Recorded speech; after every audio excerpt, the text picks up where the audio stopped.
100.9 The Mint, WLUN, Pinconning Bay City, Saginaw, Midland. Michigan sports aren't just a game, they're a way of life. And now we've got a show dedicated to die-hard sports fans like you. Hosted by a guy who's borderline obsessed with the wins and losses of all your favorite teams. He's crazy. Every weekday morning from 9 to noon, Ben Bosscher brings you the talk that matters. The teams, the stories, and the players you care about most. This is the Ben Bosscher Show, built by Bresky Siding and Building Repair. Remember that.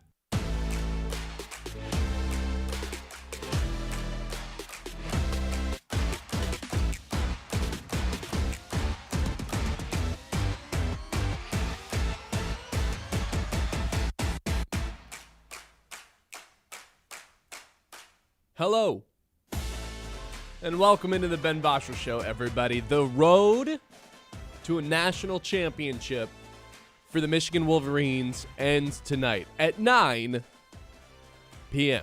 Yeah. Dominated their way to a championship game, dominated their way in the Final Four. I'll just tell you guys right now, we'll do like the stuff we normally have throughout the course of the show, but for the most part, 90% of this thing's going to be dedicated to talking about the Wolverines and their national championship game tonight, along with their Final Four game over the weekend. I mean, if that would have played out 100 different times, is there an outcome that was better for the Michigan Wolverines than what actually happened on Saturday against Arizona? I guess maybe Yaxel Lenderberg doesn't get hurt or doesn't get into foul trouble, but of all the impressive games, of all the domination that Michigan has had up to this point throughout the course of the season, whether that's, all the way back in November with Gonzaga, whether that's the 4 straight, now 5 straight games where they've won by double digits in March Madness and scored 90 points. The game against Arizona was by far, not even close, undisputed, the most dominant and impressive game that they played all season long. That was a 1.5-point spread. We talked about it for 3 hours on Friday. This was a battle of juggernauts, 2 Goliaths going toe-to-toe, and Michigan just made a mockery of them, right? As crazy as it sounds, I did feel as if by the time we got to the under-16 media timeout, it was just kind of apparent, and I wasn't like, oh, Michigan has this game won already because it's March and anything can happen. But one thing was pretty obvious. It's like, yeah, Michigan's size has just neutralized Arizona's paint advantage because through the first 4 minutes of the game, up until that media timeout, Arizona didn't have a good look. Every shot attempt they had was just a tough, contested bucket. They had 1 field goal. They had 3 points through the first media timeout. And the only field goal they had was a tough, step-back, contested mid-range shot. And one thing that I felt for certain after watching the first 4 minutes was like, yeah, it's just going to be like that all night for Arizona. They're not going to be able to just dominate the paint the way that they have all regular season. And that's exactly how the game ends up playing out. Michigan's up by 20 for most of the second half. It's without Yaxel Lenderberg for the most part, and it didn't matter at all because whether it's McKinney, Cadeau didn't shoot well from the field, but just the vision. He's playing like Jason Kidd. And then, of course, Mara, just the dominance that he had with his career-high 26-point game. That's about as good of an outcome as you could possibly have asked for with the exception of Mara getting hurt, or with Yaxel getting hurt. I was amazed as to what this team did on Saturday night, and now we are really, not just on the doorstep, but 1 foot in the door of one of the greatest teams we've ever seen. They got to get it done, but it's really not that uncomfortable of a conversation to have even before they get it done. This is one of the greatest teams we've ever seen assembled, and I think the key word is assembled. Not built, not developed, but assembled in modern history in college basketball. Comparing it to the Anthony Davis Kentucky team, I know they didn't get it done, but the 23 UConn team, that was always, to me, the best team I had ever seen. You name it. Whatever team you think is the best college team you've ever seen, if Michigan can actually finish the job tonight, they are in that conversation. And the only thing holding me back, there's 2 things from holding me back than 100% confidence with Michigan. There's 2 things that would make me just pause just for a second before I say 100% Michigan's going to win this thing. I'll save those because let's just start here. I was dumbfounded by the result of the game on Saturday night. Unbelievable performance from them and Dusty May. It's so funny because think about the conversations that we were having on Friday's show previewing this game. Man, this is Frazier versus Ali. This is the greatest Final Four matchup that we've seen in the last decade. Oh, man, what a treat it's going to be to watch this game. It's the nightcap. Oh, who cares about UConn versus Illinois? We're here for Arizona versus Michigan. And 3 minutes into the game, you knew it was over. Like, it's easy to say that now, but who watching that game didn't believe that? When it was 10-1 and Arizona hadn't made a field goal and hadn't even gotten a good look, and Michigan was just easily scoring in the paint. It was very obvious right away. Oh yeah, this whether you thought about it in the terms of, oh, Arizona cannot match up with Michigan. This Arizona team is not who we thought they were, or if it was the other way around of, oh, Michigan is just way too damn good. I mean, this team is just way too good for Arizona to keep up with them. It was obvious right away. A tremendous game. Yet even that wasn't the part of the game that I was the most like wow about. That stretch in the early second half when nobody could miss. Cadeau, McKinney, both of them just went on each of a run on themselves from deep. Lendenberg comes back with a taped-up knee and ankle and just hits 2 threes. Mara has a couple dunks in that stretch as well. That was an unreal stretch of hoops offensively for Michigan, and yet defensively is what shined in this game for them. Anything that you had to say about this group last week, about doubts you had going into the Final Four, anything, and I've talked about all of those things that could have come to play. You know who came to play was Ade Mara. Oh, my God, man. Because that guy, we touted him as the quote-unquote X factor. It's hard for a guy who's probably your second-best player to be the X factor of the game, but it was about whether or not he was going to stay in foul trouble or not. Arizona loves to score in the paint. They get to the free throw line a ton. Ade Mara protects the paint better than anybody, but he fouls a good amount, so that's why we felt that. He was so good in this game. Yeah, the Michigan defense holds Arizona to 36% from the field, season low. Big credit to Ade Mara on that. 14 forced turnovers as well. And you and I, like, going into that game, kind of understood.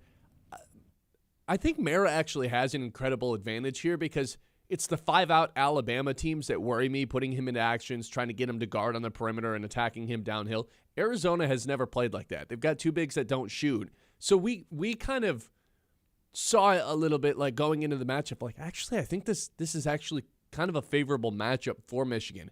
But never in a million years did I think it was going to go down the way that it did, where it was just over from the jump. Arizona had no chance. I think if they played that game a handful of times, I don't know if Arizona wins, truly. As crazy as it sounds, for as dominant as a team that was throughout the majority of the season, you know what they don't have? 4 guys that are going to be playing in the NBA sooner rather than later. You know what they don't have? A 6'9" guy who's their 3. You know what they don't have? A point guard who's just seeing the floor better than maybe any other point guard in the entire country, not just right now, but throughout the course of this year. No disrespect to Jeremy Fears or Braden Smith, 2 guys who rack up assists, but the way that Cadeau is seeing passing lanes play out right now, it's on par with anything we've seen this year in college basketball. McKinney's not missing. Arizona just didn't have the guys. They didn't have the horses to keep up with this Michigan offense. And not only did they not have the horses, I mean, they didn't have the offensive creativity or shot creation to even hang in there with them for a half. We're out of things to say about this Michigan team. Everyone knows what's on the line tonight. You're either going to get this thing done and become one of the only schools in the NCAA's history to have a national championship in football and basketball over a 3-year stretch, or you're going to be 0-7 in your last 7 national championships, or not 0-7, but you're going to be 0-5 in your last 5 national championships, and it's going to go down as one of the biggest disappointments in the history of the school, any sport. That's what's on the line tonight. You already know that, though. Like, I don't need to set the table anymore. Every Michigan fan understands they're 7.5-point favorites. The expectation is to win. If they win this game, they get to crown themselves one of the greatest teams of all time, not just in the last 5 or 10 years. I'm talking all time. And if they don't, all of that goes away, and it's getting to be one of the things that keeps you up at night for the rest of your life of, we're never going to have a better shot than this. I mean, hell, man, they got the second best recruiting class in the entire country right now after McCoy signed with Michigan during the game on Saturday night. And you can't tell me that this isn't going to be the best chance they'll ever have to win a national championship. This is one of the best teams we've ever seen, but they got to close the door tonight. That's where we are. And I can't wait.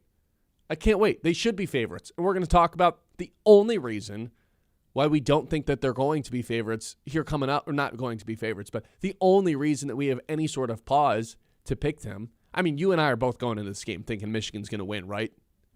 You and I, let's stretch this out. Whole country. Everybody. I mean, this is where and I want to, except use one this guy. There's one guy. Dan Hurley. Who's horrifying, but Sure. Anyway, I interrupted you. Well, putting this in perspective with the Arizona game, because I don't want to just move off of that too quickly. Like, it was so we should have seen this. Like, it's so easy to look back, but like, how did we not predict Michigan to win this game easily? Just going back, this is an Arizona team that doesn't shoot threes, and all their points come at the free throw line and in the paint. Oh, it's the best half-court defense in the country, and yes, I know that I had some. Not concerns about Michigan's defense in the tournament, but clearly it was not the same level of defense that we saw for the really long stretch in the regular season. Didn't need to be. I think that was just more of the style of teams they play in the Big Ten versus the first couple rounds of teams they played in the tournament. I think it was also they were scoring 90 points and didn't have to lock in on defense most of the time. Sure, and once again, that basically happened in this game once again. So that's the part about this that just they didn't even need Yaxel Lenderberg, man. Yeah, man. They have a first team All-American.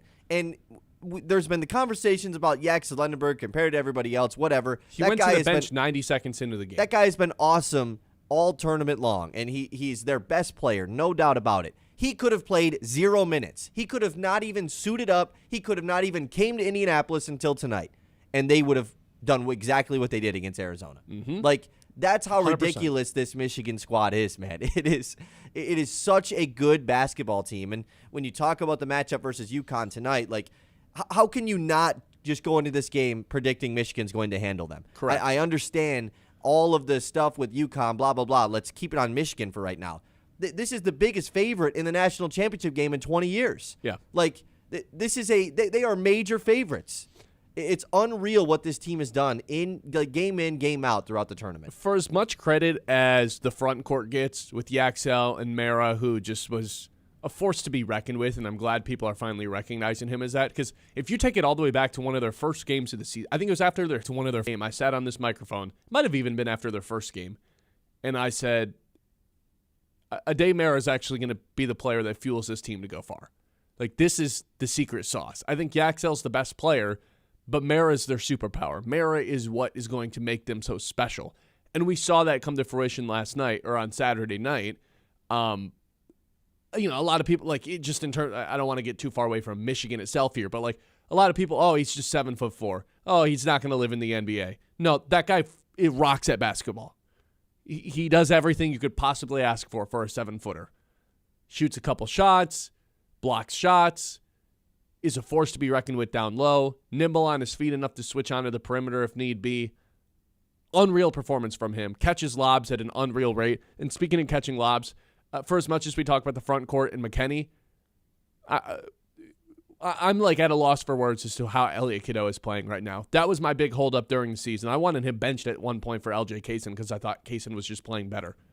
And now you look at it, and it's like, why would you ever bench this guy? He was 2 for 14, and he felt like the best point guard in the country. I was just about to say that. The guy was 2 for 14, and yet it was like, is this the best game of his career? Yeah. Like, that's how I felt. And it, obviously, I also didn't feel like he missed that many shots. Like, No. When I saw that, I was like, what? He's missed 12 times? Here's the thing. This is the most nuts part about the coaching standpoint and their game plan against Arizona.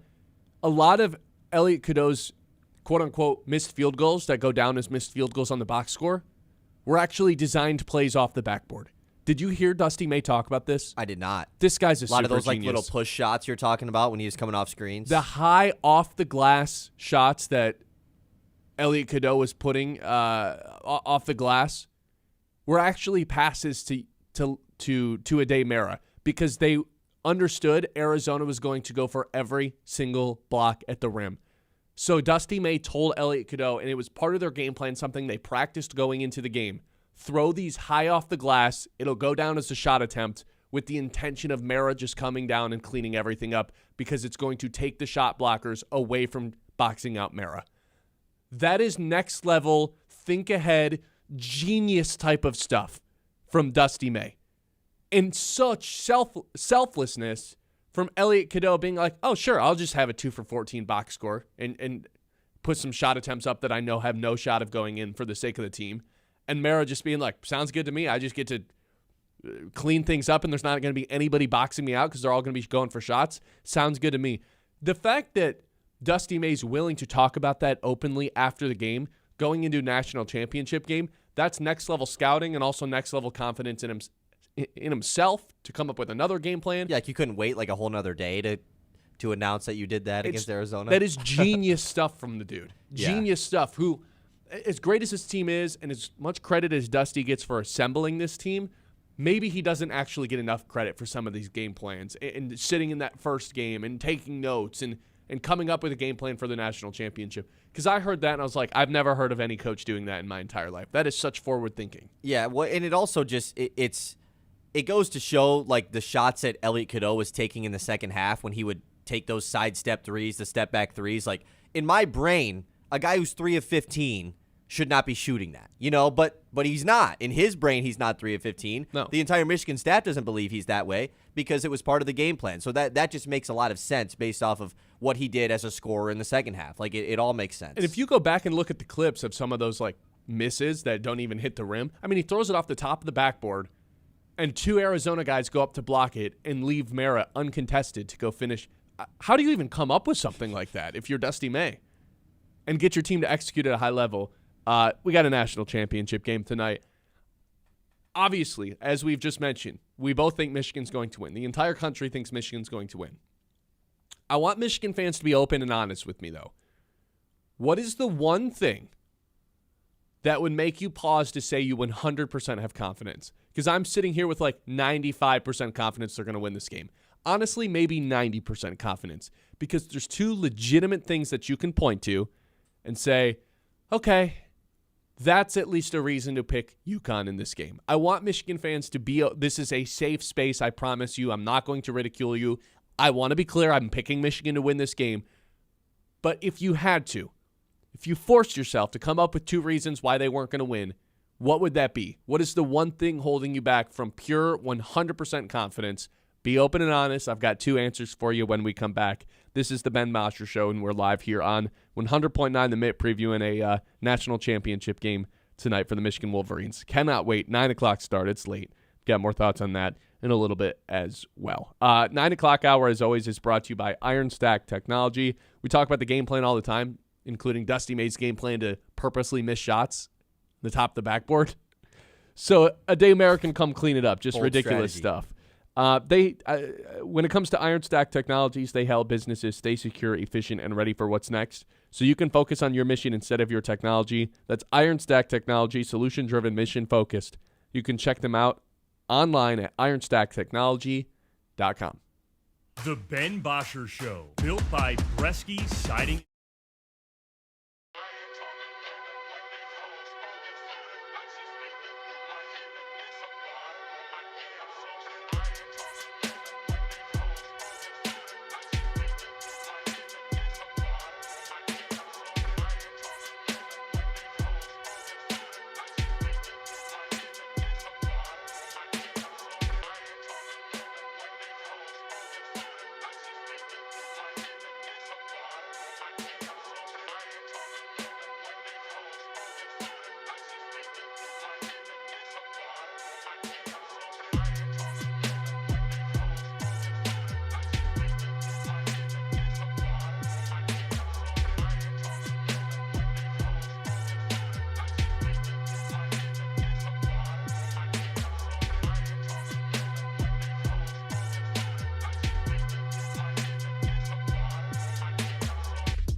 Siding and Building Repair on 100.9 The Mid.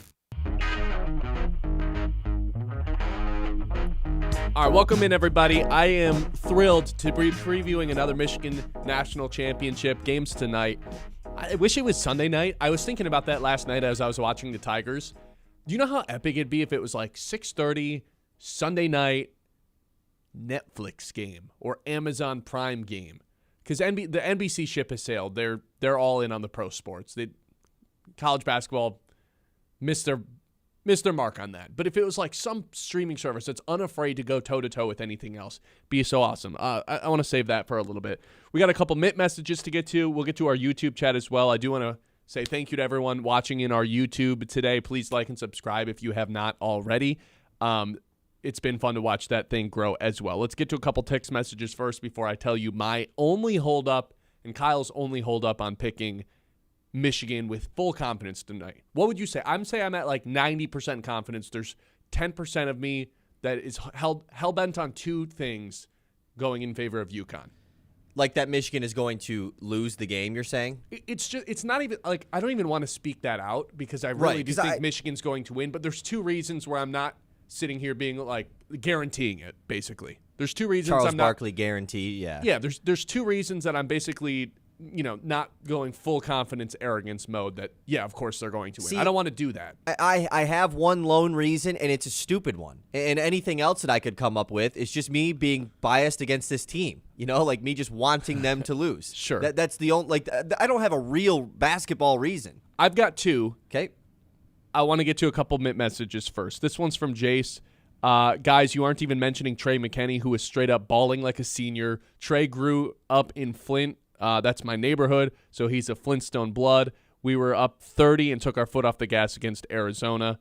Guys, also remember that we played most of the game without Yaks. Yeah, we're not forgetting that. Like, that's probably the most impressive part about Arizona's win. It's why I think it's the most impressive win of the season, not just because of the strength of the opponent and how much Arizona had dominated all their opponents. They were without their best player and still mopped the floor with what was, for the most part, the best team in the country all year. Mind-blowing stuff. It's unreal. Like, watching this game, McKinney's obviously going off, and in the midst of it, I'm watching this with some of my Michigan fan friends, and he utters out, could McKinney get drafted? Like it's not crazy. He just throws it out there, and I'm just like, it doesn't make a lot of it makes much more sense for him to come back, and obviously that's not what we're trying to talk about. But like, that's the only question, though. Like, can he get drafted? Yes or no? The answer is yes. I think it is yes, just based off of and do you know what he's shooting from three in the tournament? Ooh, it's got to be mid-40s, right? 53%. That's insane. He could not miss in that game the other day, and I love that he brings up the point about him. Obviously, everyone knows, he's from the state, the best player in the state last year. To ask that guy, a high 4-star recruit, I think he was even a low 5-star on some recruiting sites at one point. The best guy in the state stays in Michigan, and he's asked to be the 7th man on this team, now probably the 6th man officially. Like, the role that he is in, for him to sacrifice that, it goes back to what you talked about in the first segment about what Elliot Cadeau and this game plan, all getting behind Dusty May, what they're all willing to sacrifice. Yaxel Lenderberg, you can think whatever you want about him, is probably the most unselfish superstar in all of college. Yeah, incredibly high basketball 14 IQ. points per game, and yet we all know he's their best player. Like, it's because what he's willing to sacrifice for Michigan to be the best version of themselves. For Trey McKinney to go to Michigan and be this bench role player guy when he could have went and been the starting shooting guard at a lot of different schools based off of the high school player that he was. Good schools, too. Of course. Like tournament teams. It's very, very cool to think about. So shout out to Trey McKinney, of course. And Dusty May for basically getting buy-in from everybody. I've never heard of a game plan like that. Hey, intentionally miss shots high off the backboard. You will draw away their shot blockers and nobody will be able to stop It's for sure crazy. It's psychotic. Like, it could really backfire, obviously, but it makes sense because Arizona's taken away the lobs as well. Like, guys that want to block shots, it's not just about blocking the shot, it's about blocking the pass, the lob. So it makes sense. Here's our next message, which segues right into what I wanted to talk about. UConn. I don't know who this text is from, unnamed number. UConn doesn't lose championship games. That's my only worry. Yeah, RP in the YouTube chat, same thing. Biggest concern is Michigan's record in the championship and UConn's recent track record. Michigan is 0-5. in their last, or 0-4 in their last 4 national championships, 92, 93, and then 2013, 2018. Not the greatest track record there.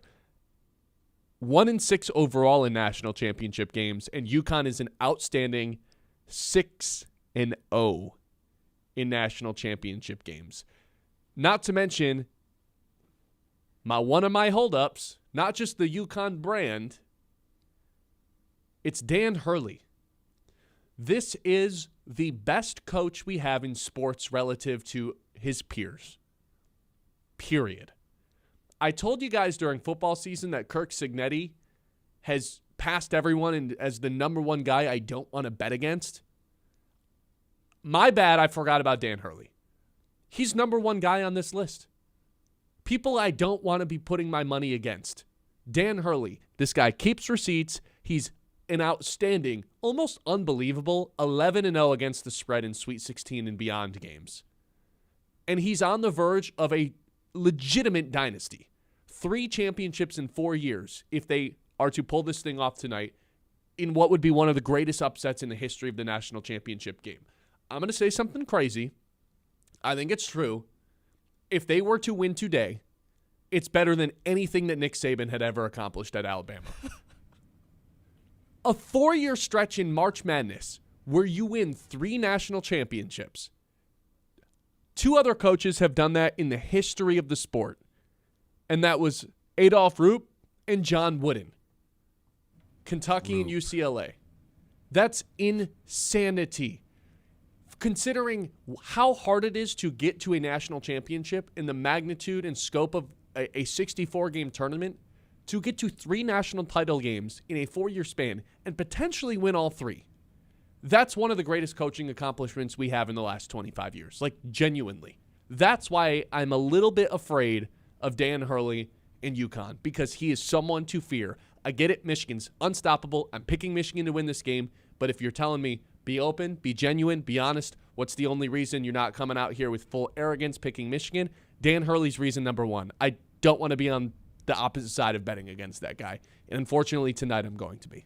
Insert the 50 Cent meme for Nick Saban here. What's Nick Saban doing catching slack on this Monday morning, it's man? Not that he's What's catching, he doing? But like that's the It's comparison better than for Dan anything Hurley. he's ever done. Right? But you get what I'm trying to say, No, right? yes, yes. He's on that level of Nick Saban, of the craziest psychopaths, best coaches in any sport. Right, and like you said, I mean, the biggest part is winning the 3 in 4 years in the sport that I would say is probably widely known as the hardest sport to win a championship in, college basketball. Maybe not anymore, but I don't. Just the tournament itself, like winning 6 straight games in the tournament. It's the most difficult thing to do. Not saying it's the best league, but just winning the championship in this sport, it is so difficult to do. And if they're going to do it 3 times in 4 years, that's a dynasty. In modern basketball, when anybody can just throw a $20 million paycheck to a roster and build something together, like, that is unreal to do. When was the last time we had a real dynasty in college basketball? Would you go all the way back to UCLA? To Bob Knight in Indiana, or maybe you go back to UCLA? Like, Duke is the San Antonio Spurs, the long, sustained success. But in terms of, short-term, you guys just dominated your competition for this amount of stretch, this is, unheard of in modern basketball. I mean, even, we didn't consider Florida a dynasty when they went back-to-back. We didn't consider Villanova a dynasty when they won 2 in 3 years. Like, it has been an extremely – you have to do this over a longer stretch of time, of course. 3 in 4 years? I think that's a dynasty. You also know that Alex Caravan, by the way, is the lone player outside of anyone who's ever played at UCLA to play in 3 Final Fours. What? Any other player that's ever played in 3 Final Fours, they all went to UCLA. They were just all a part of UCLA, like in the 60s and 70s and that time. And then it's Alex Caravan for UConn. Pretty crazy to think about. That's reason number 1. I'd be, I'm not going to come out here and guarantee a Michigan win, as much as I do think they're going to win. Reason number 2 is something you were talking to me about yesterday. We both cross-checked each other in terms of the research. I'll let you tell everybody about it. And this is, I just want to preface this by saying, it is a non-basketball reason. Like, it's not something on the court that I'm like a game plan, anything like that. So that's now you're underselling it though. This is important. But it's okay. Yes, Michigan, of course, is one of the Big Ten teams playing. Everybody knows the Big Ten curse. No Big Ten school has won a national championship since 2000 when Michigan State won. Since then, Not only has the Big Ten made it 8 times and lost every single one of those, a collection of teams. Michigan, of course, this is their 3rd chance at it now.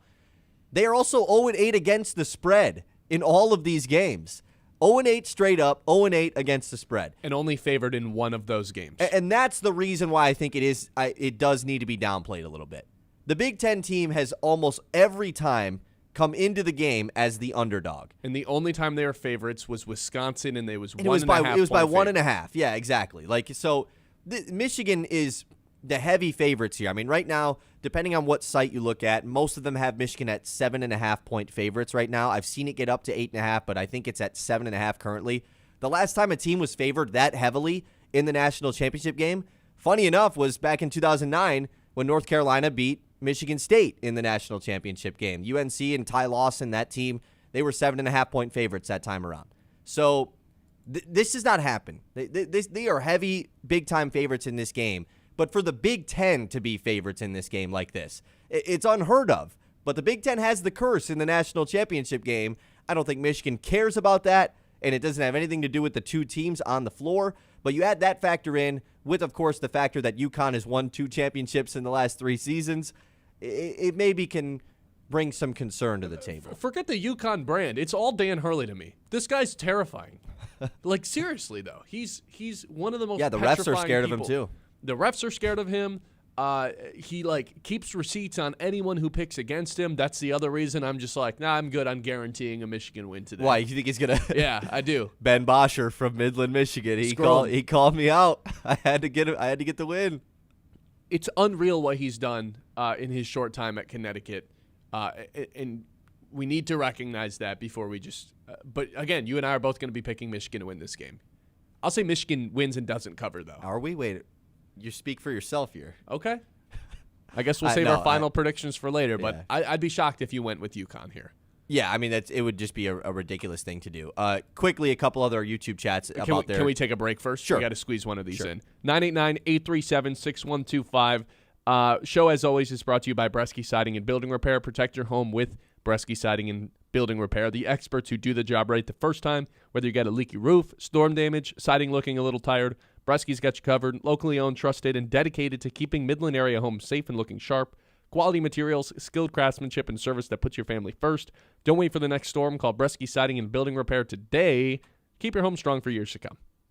The Ben Bosscher Show, built by Bresky Siding and...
By Bresky Siding and Building Repair on 100.9 The Mid.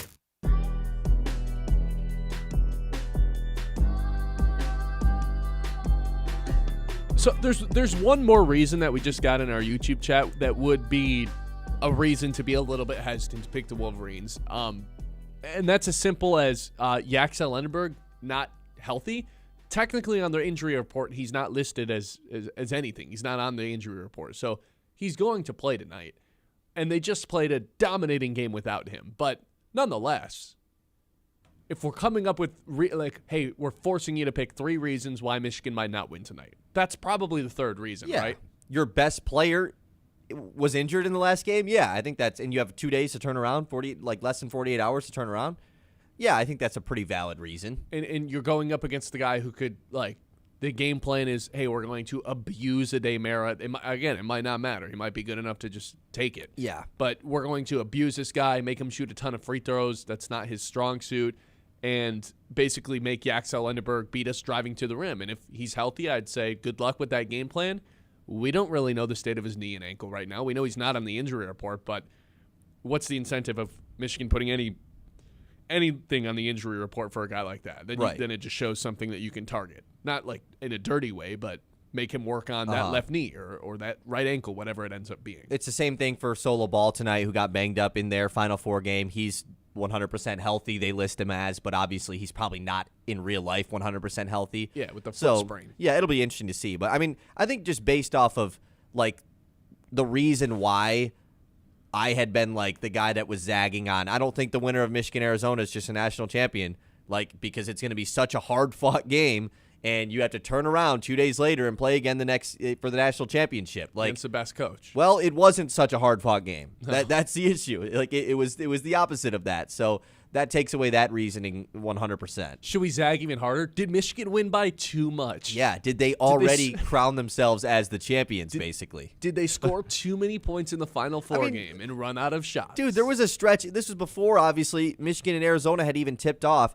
There was a large stretch in the second half of UConn versus Illinois where both teams were just missing every layup. They're turning it was probably a 5-minute stretch where I'm like, this game stinks. These two teams, whoever wins this game is getting killed in the national championship. They're just not even as good. UConn just finds a way to get themselves in every game, though. That's the beauty. They were dead in the water in that Duke game. They should not have won that game, and somehow they came back and got themselves into a Final Four.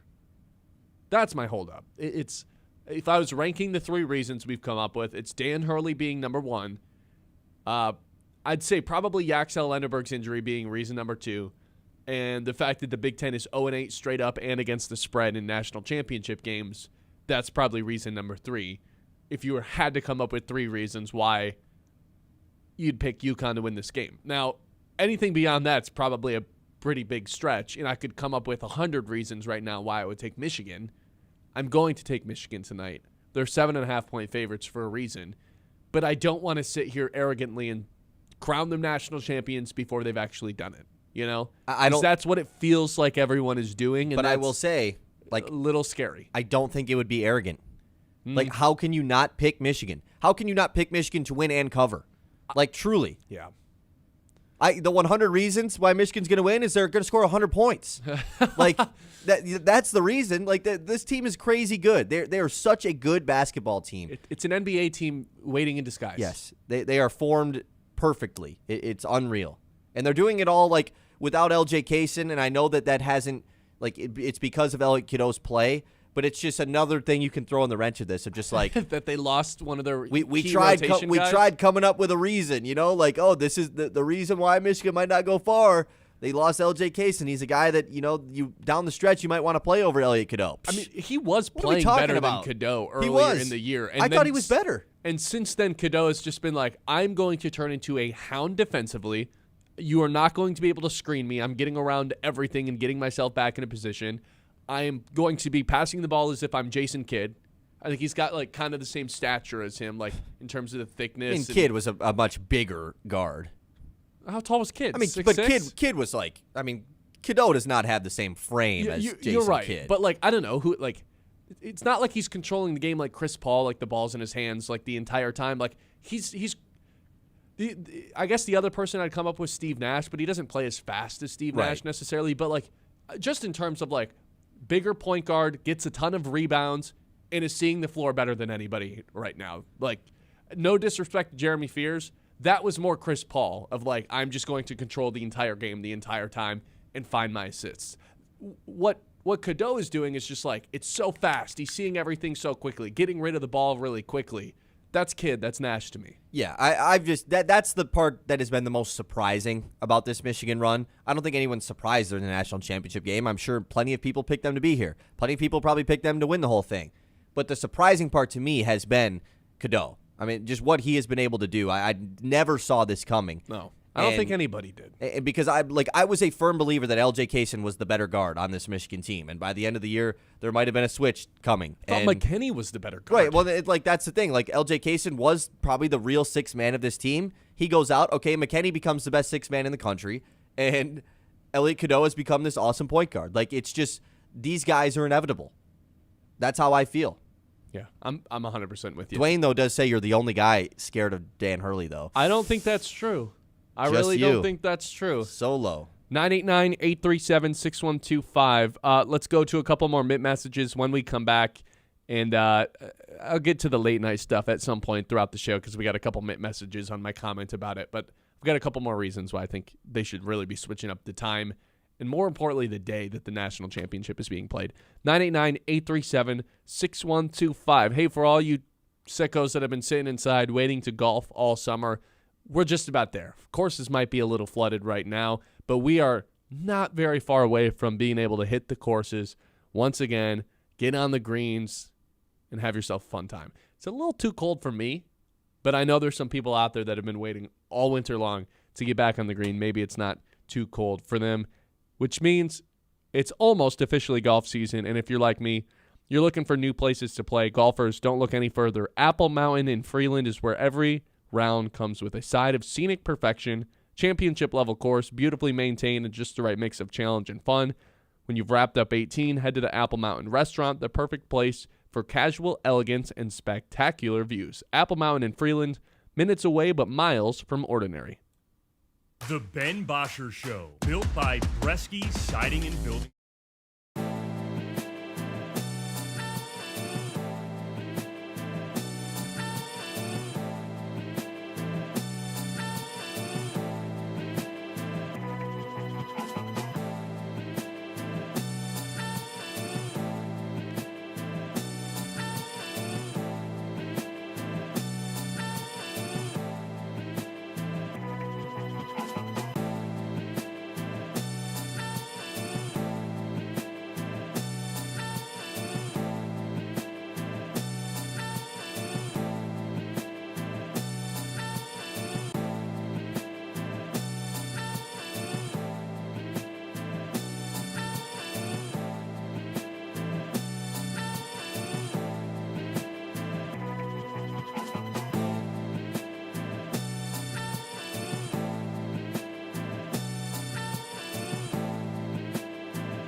Bresky Siding and Building Repair on 100.9 The Mid.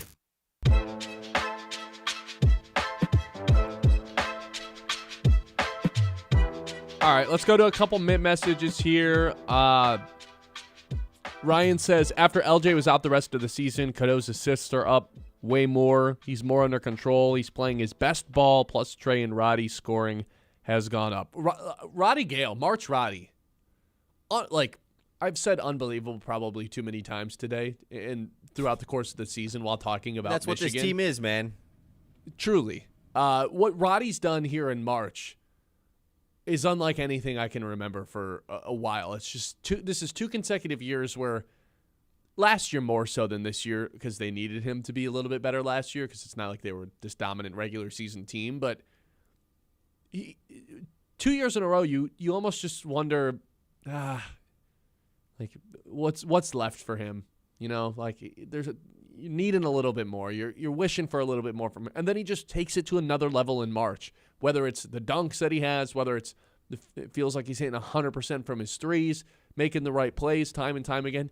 March Roddy is he like truly becoming a Michigan legend. As crazy as that sounds, for an 8th guy off the bench, this is gonna like no one will ever forget about March Roddy. He's building a name for himself at Michigan. Yeah, I mean, it feels like he has one humongous highlight play every game now too. Right. Like he's just been dunking everything out of nowhere here. Yeah, I mean that's another guy that just it adds to this point from RP that I really like is Michigan's one of their big advantages he feels is they can score coming from 8 or 9 places. If they can contain Terrace Reed, they're going to have a hard time. Everything runs through him. Like it's a really good point. I mean, if they contain Terrace Reed, the game's over. Yeah, right? I mean he is their center of offense. Alex Karaban has not really been great in the tournament. Like he has missed a ton of shots. He did against Michigan State. He did in this game. He did against Duke as well, and then of course last game against Illinois. So Terrace Reed runs through everything, and then on the flip side for Michigan, your best player's not even going to play. It doesn't matter. You know, anybody can get things done on this Michigan team. They're so difficult to game plan for. Well, the funny thing with Reed is like the majority of all of his points come from just kind of wreaking havoc like a helicopter down in the paint, just kind of bullying everybody like a rugby player, just kind of bouncing off people, grabbing rebounds, going back up. I'm sorry, man. I just don't think that's happening against Ade Mara or Merez Johnson. See, for that matter. That's the interesting part about this is like I almost think Merez is the matchup for Reed. Just almost to protect Ade Mara. And then you have Mara as just like hanging around to block a hook shot there. Yeah. The issue is that means that Ade Mara has to chase around Alex Karaban, which obviously isn't going to happen because they don't like Karaban is their 4. Well, so it comes down to do you trust Ade Mara to just not get like right. not pick up fouls against Reed, which Reed's a guy who will pick up fouls. Yes, totally he will, and so he's been for that shooting reason, the maybe free throws keep well Merez too. On him. And Merez is this isn't, trust me, I'm not taking anything away from Mara here because he's the defensive player of the year and he's been awesome. Merez is the better like physical matchup for Reed though. I mean like they're both bulldogs. He's a brute force. I mean Reed is just an animal. And maybe we haven't considered that as maybe a reason to be considered or concerned tonight. Terrace Reed revenge game, you know, like. To be honest, I'm not though. It doesn't matter. With the two, like, throw Yaxel aside, who could probably hold his own down there against Terrence Reed as well. Terrence Reed could probably put a shoulder into Yaxel and move him, but like I don't think he can do that against Merez or Ade Mara. You know what I mean? Like, no, I agree. The way that he scores down there specifically is not favorable for UConn or him against Michigan tonight with how much size and like thickness they have down there with Mara and Merez specifically. They've got 2 guys to throw at him, and if you really want to protect Ade Mara, you're right. Throw Merez on him. And like, who hasn't had an unreal tournament outside of the first weekend? No, he's been the one guy that like hasn't elevated his draft stock, and it hasn't mattered. Exactly. It's not like he's played bad. It's just the other guys have just taken another leap. But I think I was mainly just making a joke with the Reed revenge game thing because none of the same. I mean, it's a completely different coaching staff. The lone guy that's still there is Will Cheddar. Roddy Gale? I don't think so. Roddy Gale's in year 2, right? He was, yeah. So yeah, you're right. I think it's just Will Cheddar. So unless those 2 had beef, which they probably don't, they're probably buddies. Will Cheddar easily offended though. We've learned this over the last few weeks. It's a good point, man. Holds grudges. Does anyone even like when Terrace Reed was at Michigan? I just remember the consensus that was like this guy clearly is being blocked by Dickinson. Like, he's clearly a probably overall better player. It's like has the potential to be. Yeah. And, of course, it's really worked out for him at UConn. It's going to be fun to see him going against Michigan tonight. I've actually blocked the entirety of the final Juwan Howard season out from my brain because I disliked everything that happened so much. I barely have any memories of Terrace Reed playing because I think my brain is just like blocked all of those memories out, except all of the Jet Howard step back threes at the end of the games when the game was on the line. I still remember all of those. Other than that, it's been exiled from my brain. It's like I'm protecting myself. My brain's doing the thing where you protect yourself from your own thoughts. The second Juwan Howard slapped Greg Gard, it was just, I just forget everything. 989-837-6125. This is the Ben Bosscher Show. We're live here on 100.9 The Mitt. We'll get to more Mitt messages, talk about the ridiculous time and date that this national championship is being played, and continue to go over just what has made this Michigan team so special heading into a national championship tonight. 989-837-6125, 10 o'clock hour on the way here on The Mitt. The Ben Bosscher Show, built by Bresky Siding and Built.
Lazy Electric Studios.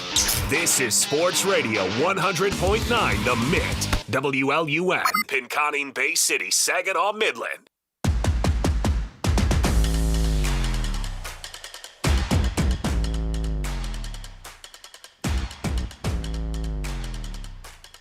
For the Wolverines tonight, who are trying to win their first national championship since '89.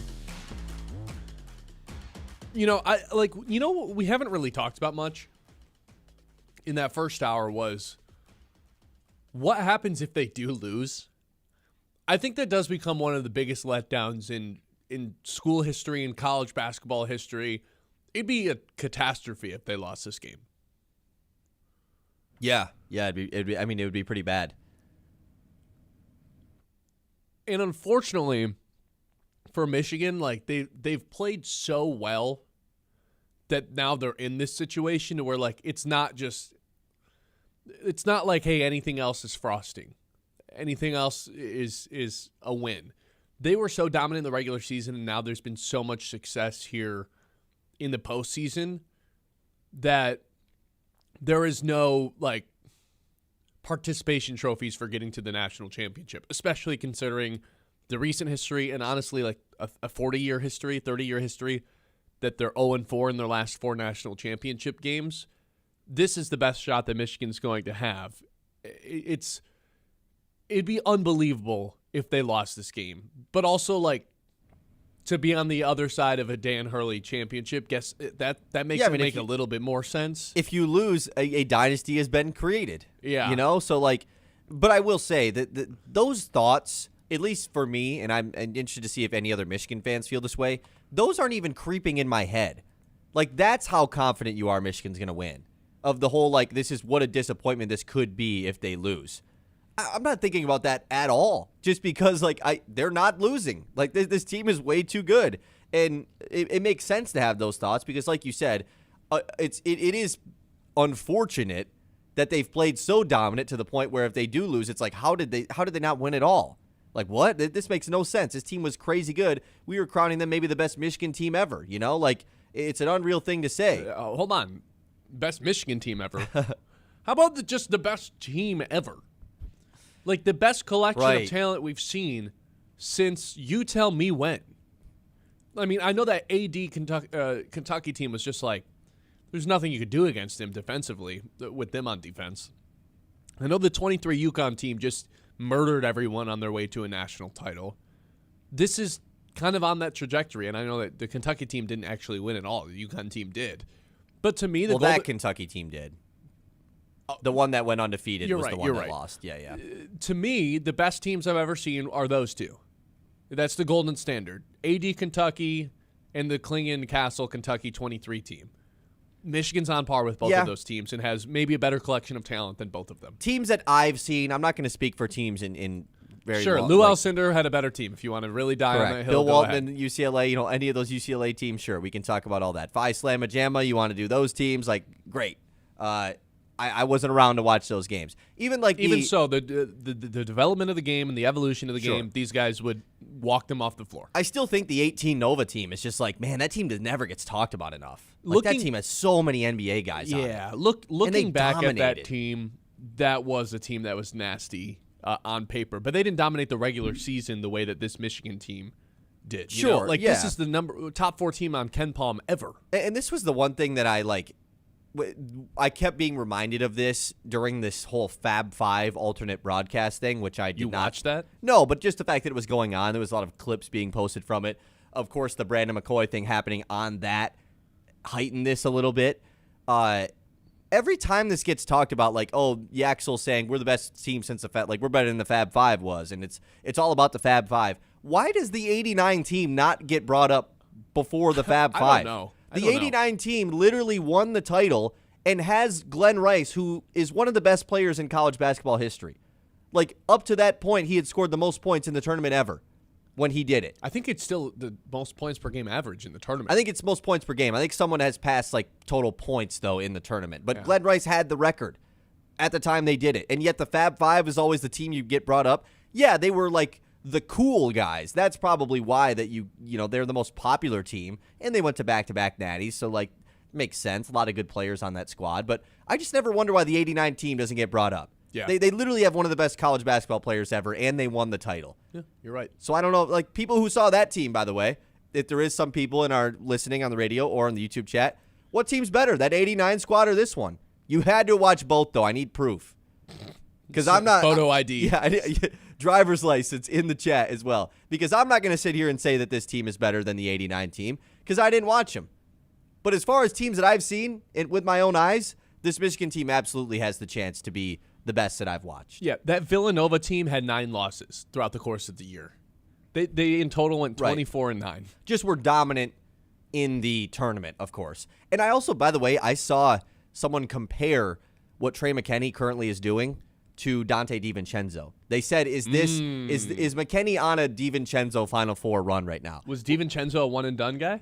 I believe he was a two-and-done, so that it kind of messes it up a little bit. But he was at least the guy that was not really on anyone's draft radar. He was supposed to be the guy that was taking over the next unit of Villanova basketball, was going to be led by DiVincenzo. And then he goes off in the Final Four and gets drafted. And it was just like, is this happening with Trey McKinney right now? Who's this little ginger that's torching it's Michigan interesting, right now? Yeah. Yeah, there's a possibility of that happening, especially if he wants it. Again, I've said this before, A++ jump shot. A++ jump shot. That just gets you on an NBA team right away. And it's not like I wouldn't say defense is his strong suit, but it's not like he's a defensive liability out there. He's 6'4" and has a linebacker build. And he doesn't look very big because Michigan's front court is 6'9", 6'11", and 7'4", so he looks small, but he's not actually that small when you compare him next to a regular guard in college basketball. So yeah, you could be right. Yeah, but in terms of the dominance, I think they do belong right in that conversation with whoever you think the best college basketball team of all time is. Welcome the Michigan Wolverines to the conversation. They've arrived. All they got to do is finish the job tonight. Have we not talked enough about Ade Mara's game the other night? Probably not. Is he really the best player on the team? Not saying the best. Okay, I don't think he's the best player or best overall. I think he's the most impactful person that they have. Yeah, what he does on a nightly basis matters the most for the team, right? Yes. He has the biggest imprint on the game based off of how he performs. I think that's probably correct. Yeah, I mean, he was the guy that we were always concerned about getting into foul trouble. The offense has ran through him. The defense has always been anchored by him. And when he plays good and plays elite like he did the other night, there's no stopping them ever. There's no stopping Michigan. No, because then he demands double teams, and then McKinney and Cadeau and Yaxel are open for three, and Yaxel just doesn't miss the catch-and-shoot open threes, it feels like. McKinney's just not going to miss the catch-and-shoot open threes.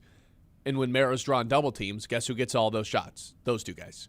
Mara also just, the lob threat at all times is everyone is conditioned on Michigan to just constantly look for it. That's the most fun part. They all see it. Even the guys you don't think of as great passers, like Roddy Gale had a great pass to Mara for a lob. Yeah. Yaxel, better passer than he usually gets credit for, but he throws those lobs up there. It's everybody. They all do it to him because all you have to do is throw it 8 feet in the air and he's going to go up and find it. And some of those catches, I mean, when he catches it in midair and then just scores it still, even when it's not a dunk. Yeah, those are almost more impressive than the dunks. Because it's just his ability to keep the ball high when he's in midair being fouled. It's just ridiculous what he's done. Are you talking about the and one where he got shoved out of bounds in the second half? But made it. It's what? That was one of the ones where I was like, anyone who didn't think that this was a top 15, top 20 draft pick, show them this clip. He got shoved in the back and still had enough finesse on the ball and English on the ball to go finish it. That was a skilled finish, not a size finish. The amount of stuff on my timeline this weekend, especially post that game on Saturday, of either how the hell did this guy even get in the transfer portal? How does a guy this good enter the transfer portal? And two, the Mick Cronin hate that I have seen that has been what was Mick Cronin doing with Ade Mara the last 2 years? Mick Cronin doesn't like tall guys. This guy was coming off the bench at UCLA for 2 years. Yeah, the one time he played Michigan, he torched him. He had 17 points. Dusty May was like, I want this guy on my team. I don't blame him. How do you mess that up? Every time I watch him play, and I've seen a lot of this over the weekend, and I'm like, yeah, it's a really good point. Is Mick Cronin anti 7-footers? He chose Xavier Booker over Ade Mara. Are you kidding me? Is Booker 7 foot? He was 6'11", wasn't he? He's a 6'11". He might be a 7-footer. I think he might be anti-7-footers. He is so good, and he's such a good passer too. It is just ridiculous to think about how that guy ever becomes available. I mean, you put him on the floor, and you're a walking top 20 defense in college basketball. Out of 360 teams, I think if that guy's on your floor, this version of him, you're just a guaranteed top 20 defense in the country. Doesn't really matter who else is on your team. Yeah. if he came back, I don't think he will. I think he's playing his way into a top 15 sure. pick. If he came back next year, oh my God, he'd wreak havoc on everybody. There would be no stopping him. He'd give another year to grow into his body, which maybe, as much as we can give Mick Cronin a ton of crap for it, maybe he wasn't as coordinated a year ago. It's on Mick Cronin to realize that can come, and not just give up on the dude before his stock's at an all-time high. But if he were to come back another year growing into his body, putting on muscle, that's probably the one thing that he lacks. I don't think I don't think there'd be anybody in the Big Ten that'd be able to stop him. It'd be like prime Zach Edey. Nobody would be able to stop that guy. And he's quicker. He's more nimble than Zach Edey ever was. In 2 seasons at UCLA, do you know how many games he started? 0. 1. 9. 9. He started 1 his sophomore season. I just don't understand. And maybe this is a different argument, and it's thrown at Dusty May and the development he did with Mara in one offseason. And being able to see the vision of I can fix that guy easy. It's just baffling to me to watch him play and think that guy was coming off the bench for 2 seasons. That's the part that I just cannot get behind. Ace Hardware and Sports, locally owned and proudly family operated, downtown Midland, so they can be your go-to spot when you gear up for spring. Stop in on East Main Street in the heart of downtown Midland. That's Ace Hardware, helping you get ready for the season ahead while supporting your yard and your community. This is the Ben Bosscher Show. We're live here on YouTube. Thanks to everyone who is in that chat today. Please hit that like and subscribe button if you haven't already. If you're listening on the radio side of things, we've got our Mint messages as well. 989-837-6125. Give us your score predictions and anything holding you back from having full confidence on the Wolverines. We gave you 3 reasons. Other than that, 107 different reasons you could pick the Wolverines tonight, which I think is where Kyle and I are both leaning. That should probably go without saying, though. If you're looking for financial advice that actually makes sense, meet Doug Cellini of Kingsview Partners right here in Midland, former teacher and coach. Doug breaks down all the complicated stuff and makes it easier for people like Kyle and I to understand. He helps families and professionals build clear game plans for their money so you can move forward with confidence and not confusion. That's Doug Cellini, Kingsview Partners, right here in Midland. The Ben Bosscher Show, built by Bresky Siding and Building.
Bresky Siding and Building Repair on 100.9 The Myth.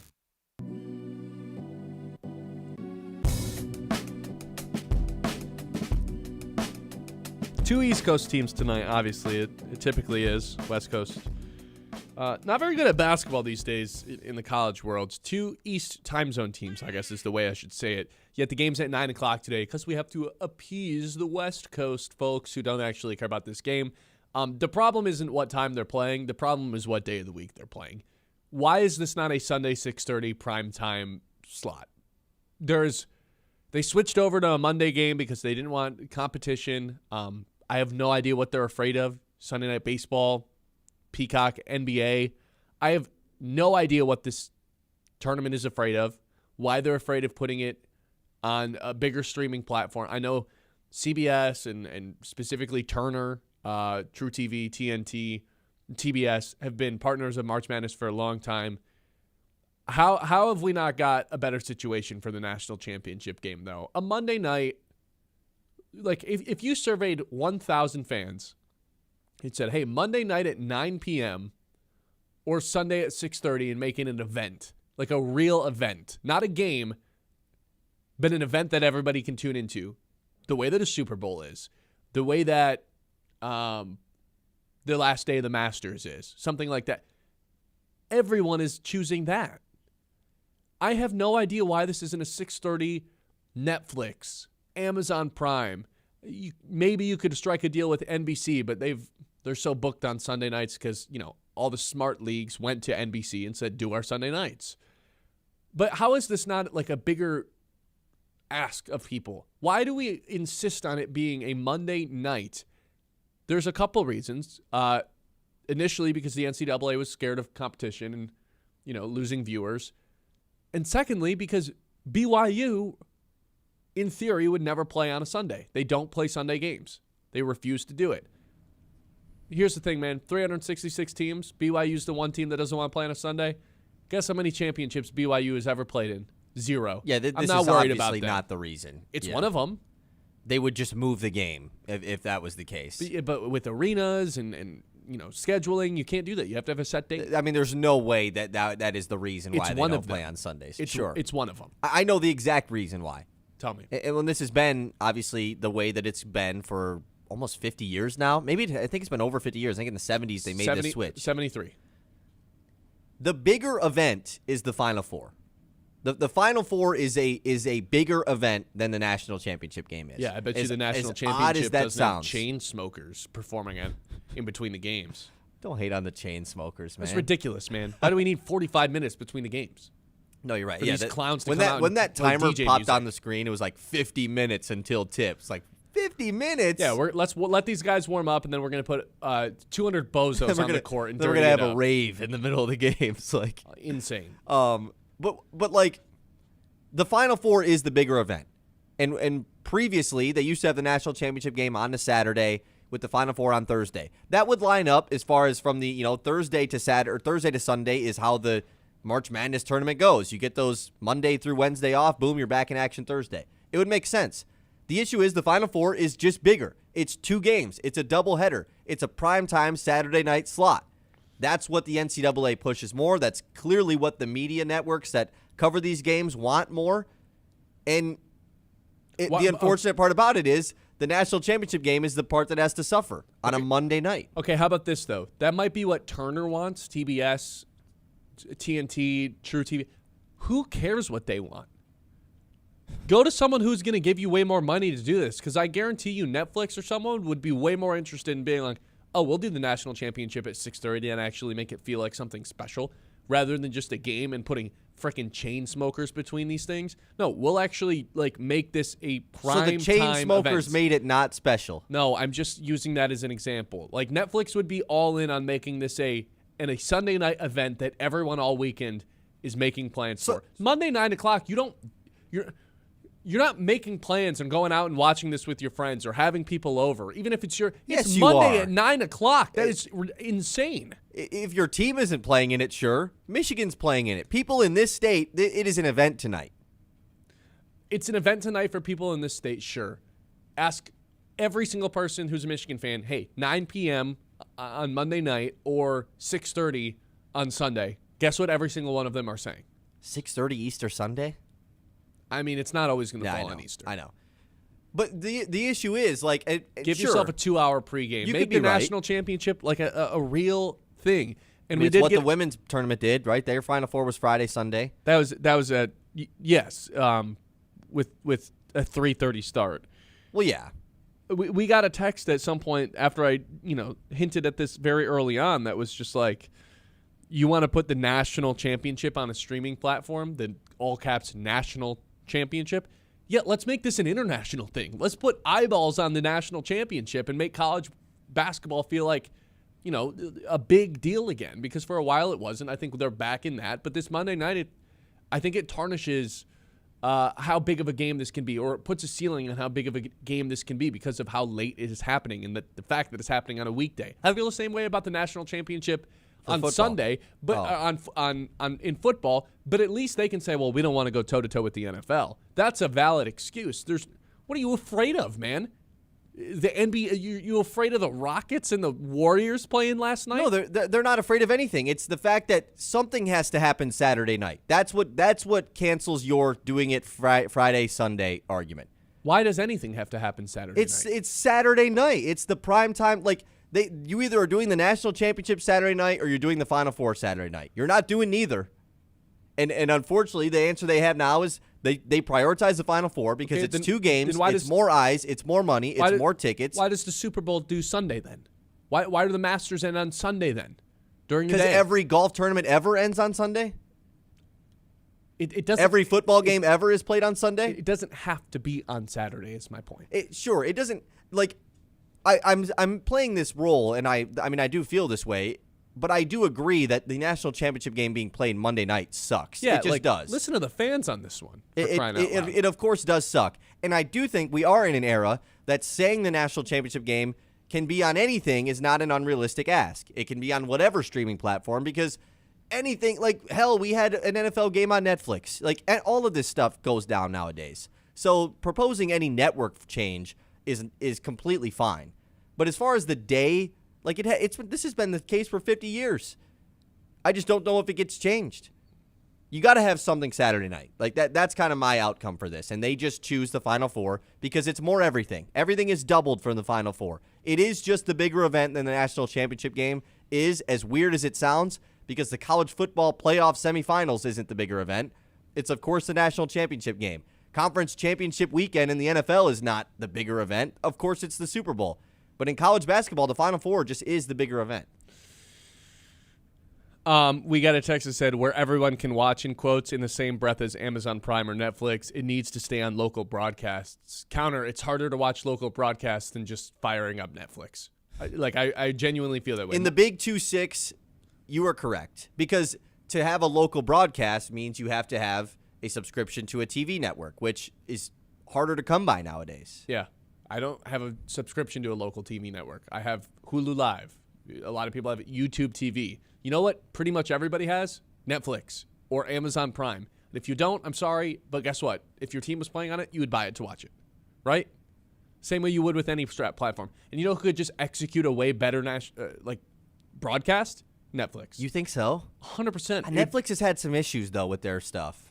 It feel like an event. I would like their person, they would go all in and get the best panel you possibly could. They'd have Jalen Rose on there. We already got Bill Raftery on the national championship game tonight. That's all we need. I have nothing wrong with the Eagle and Hill and Raftery. I think they're an elite trio. Yeah, but I think the halftime show in the pregame could use some work. Do you feel great about all those guests? No, they're iconic, but I mean, Charles Barkley talking about college basketball has always been like a funny thing. Sure. Because he just doesn't watch it at all. Until the tournament and then he talks about it every year at the tournament, yeah. Right. I think Netflix could make it like 2-hour pregame, all of this like fun stuff leading up to it, to where it actually feels like a big-time event rather than, hey, we're playing a game tonight, it's at 9 o'clock. The bigger issue, rather than it being on Monday night, is the time. You're right. The fact that it is at 9 p.m., and who even knows if it's going to start by 9 p.m., by the way. It should be at 7, like 7:30. Hell, give us 8. 8 would be fine. This game is going to get over like close to midnight. That's crazy. For a Monday night. Yeah, this is why, like, you're not having a party about it. You're not going out and drinking. I mean, maybe you are. I think you are. I still do think people are. Like, I would assume a lot of people who are Michigan fans have kind of written off tomorrow. But way more so if it was a Sunday night, you'd actually have the freedom and flexibility to make it an event. You have the whole day to get ready for it on it being on a weekend too. Yes. Yeah, exactly. Today, 9 o'clock's weird because you get out of work or whatever, and you just have to sit and wait for 4 hours of like, oh my God. Like, when does this thing, please, for the love of God, start already? Well, that's what, like, for the Michigan fans out there who are, like, working today and, just, like, working a regular day, what are you even doing today? Like, you're not doing any work. You're thinking about the national championship game. It's got to be what's running through your head. Yeah. But you have to keep yourself distracted. Like, you're not taking today off. Tomorrow's the day you got to take off. And then what if your team loses? Oh, no. You don't want to take the day off, Like, you would rather be not thinking about it. So that's probably why I don't it think sucks I'd be that it's on a leaving my Monday. bed if I was like if I'm a diehard Michigan fan, I'm not leaving my bed today if they don't win or tomorrow. It was like the Monday post NFC Championship game, Lions losing to the Niners, where it was just like, I don't want to do anything ever today. Again. Yeah, this whole week. I'm taking the week off. 989-837-6125. We got to get around the league in when we come back. We'll circle back to some more Michigan thoughts. I do have a really interesting Yaxel Lindenberg take that a buddy of mine proposed to me that ended up starting a 30-minute, 40-minute fight in one of my sports group chats that I wanted to bring to the show as well. I'm excited about that. And it has to do with Kyle saying Ade Mara actually might be the most impactful player on this team. But like I said, it's about Yaxel Lindenberg. This is the Ben Bosscher Show live here on 100.9 The Mid. Don't go anywhere. We'll be right back with a trip around the league. And if you are looking for something fun to do right here in mid-Michigan, Go Great Lakes has you covered. From festivals, outdoor music, adventure, great food, and family-friendly events, GoGreatLakesBay.org is your one-stop guide for the Great Lakes Bay region. Whether it's a weekend plan or a last-minute idea, get out, explore local, and go Great Lakes. The Ben Bosscher Show, built by Bresky Siding and Building Repair.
Okay, welcome in. This is the Ben Bosscher Show.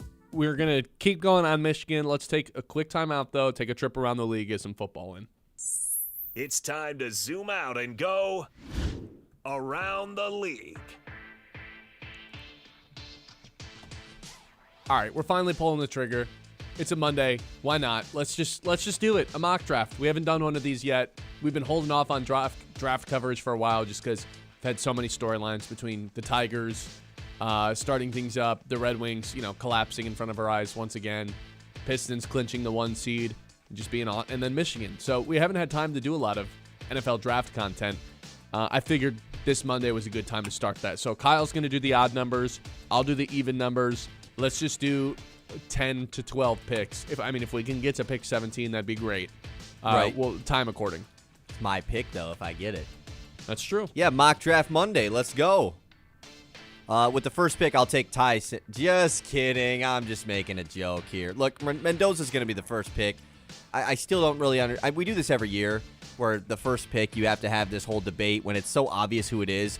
Wait, is he actually the first pick? Just so there can be some sort of debate. Right. Colin Cowherd on our air the other day said that Fernando Mendoza is his favorite player ever. He goes, because that was his whole debate about buying a jersey. He's like, people don't. He agreed with Sarah. He's like, people who buy jerseys, I'd never buy a jersey. I'd never wear a jersey ever. But Fernando Mendoza, he's my favorite player. I'd buy his jersey. He didn't say he'd buy his jersey. He said he'd buy several of his jerseys and hang them up in every room in his house. That was his. This guy's not even in the NFL yet. Like, what a crazy thing to say. So, yeah, I obviously will be taking him here first. That's fine. I'll go with Avril Reese from Ohio State to be the Arvell Reese. Arvell, yes. Arvell. I keep mixing up the V and the R. Arvell Reese I will take to be the number 2 pick from New York. New York's obviously in a rebuilding phase. They've got to, not be thinking about 2026, but 2027, 2028. Arvell Reese is like one of these guys that's a little bit more raw. It has this tremendous upside, but you don't exactly know what you're getting. There's a little bit more risk involved, but has all the upside in the world. To be a Micah Parsons type of player. Was mostly an off-ball linebacker, showed incredible flashes at the edge position. That could be a superstar in the making, and if I'm the Jets, I'm not thinking about winning now, so I'm taking one of these guys that I think I can develop to be a key piece to this defense. So I'll go with Arvell Reese at the number 2 spot. It feels like this is where the first tackle will go off the board with Arizona. It's tackle or edge. It's certainly up in the air, and it just depends on how they feel about each of these prospects.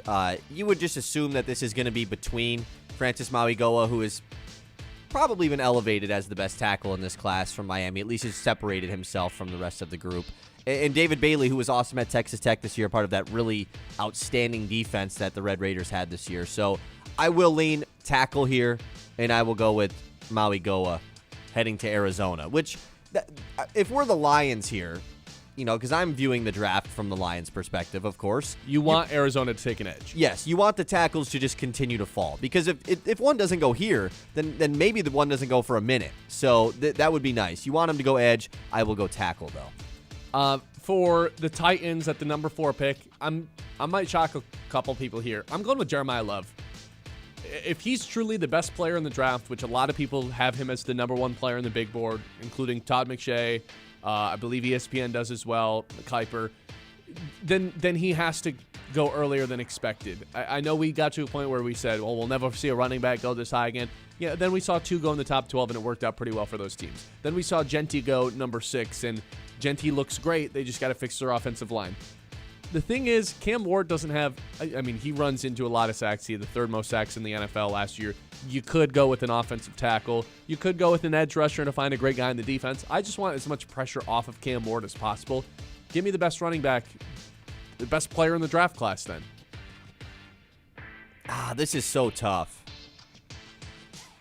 Because now you've put me in a really tough spot where, David Bailey doesn't go here. The Giants aren't drafting an edge rusher. It's the only team that wouldn't take an edge rusher. They just, like, truly, it's. I know when you say you're picking top 5 of the draft, like, you shouldn't be drafting for need. Best player available is always one of the best things to do, but, like, where would they? It would be so difficult for them to figure this out if they drafted an edge. So they don't really need a tackle either. They don't really need a tackle. And then it's like, if there was this elite tier receiver in this class, I could convince myself for the Giants to take a receiver to pair up with Malik Neighbors because Wan'Dale Robinson's gone. I mean, who's their wide receiver too? Like, no clue. So you could see that. I think this is where you see the really rare, though, linebacker going this high. Okay. I would go with Sonny Styles here, yeah. Which this is just an odd situation for the Giants, but it's a John Harbaugh type of pick, I feel like. Who cares about the positional need, this and that? Sonny Styles is an amazing player. It's the second Ohio State guy off of the board defensively already this early, so that would be my selection. Fair pick. Also, one of those guys that you see as the number 1 player on a big board if you look in the right places. With number 6 for Cleveland, I think this one's pretty obvious. Just find more offensive linemen. You're going to take Francis Maui. Go off the board. I'll take Spencer Fanu. 2 tackles off the board. In the top 6 picks. Not great. It's tough. Washington, you're up. Washington here. Look, I know that maybe edge isn't their biggest need. David Bailey falling to 7 and their defense stunk last year. I'll take Bailey here. Saints, kind of one of those teams that probably should just be going best player available. You took Bailey off the board. Also, another team that's in. You know what? I'll be the first guy to take a receiver here. I'll take. Who do you like more, though? Tate. Yeah, who I'll do you take like Carnell more? Tate. It seems like Tate and Lemon are like the 2 receivers to go high potentially here in the draft. Yeah, give me Carnell Tate. I feel like just again load the rookie quarterbacks up with weapons. I'm a guy that has in 2 dynasty drafts the like 2nd and 3rd picks. So trying to figure out which one of these receivers you like more is a difficult task. It depends where they go. Right, exactly. And New Orleans would not be a bad spot, especially with Chris Olave, who was healthier last year, but has, of course, dealt with a ton of concussions and stuff in his career. So, okay, pick 9 already, huh? The Kansas City Chiefs, man. Yeah, we'll just go 10 today. Okay. This is so difficult. I think there's an obvious pick.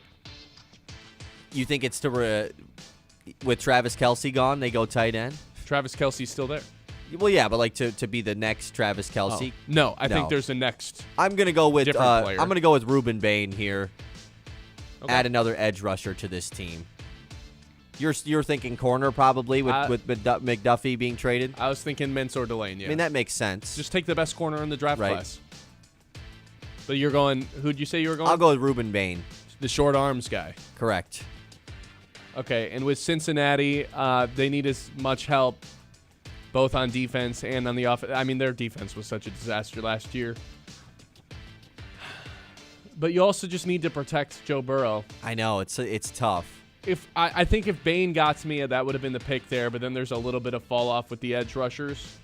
Then you're like, there's a little bit of a fall off. Then you're looking at Akeem Messidor, but that's a guy who might be available with the Lions. It feels like there's 3 real edge rushers, and they're all gone. So I'm going to go with a guy that I think could protect Joe Burrow a little bit better. All of a sudden, just like that, another tackle off the board, Blake Miller. Dang, you didn't want the Caleb Downs play defensively for Cincinnati? Ooh, that's another really good Right. one, too. Yeah, you know what? If I was smart, I would have actually picked Caleb Downs. Not smart. Not smart.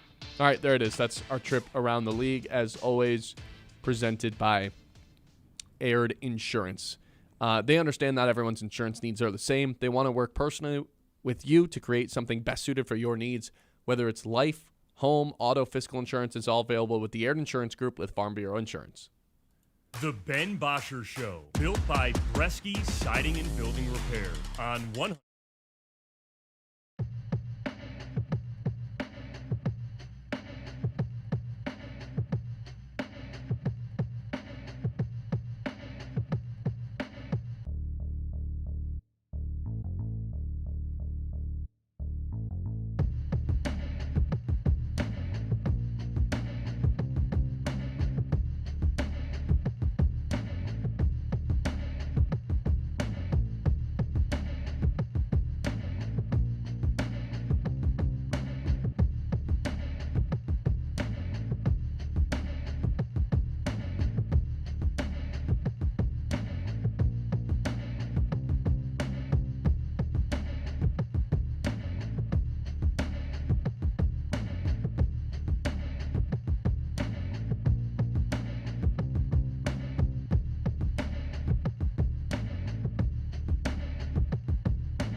Siding and Building Repair on 100.9 The Mid.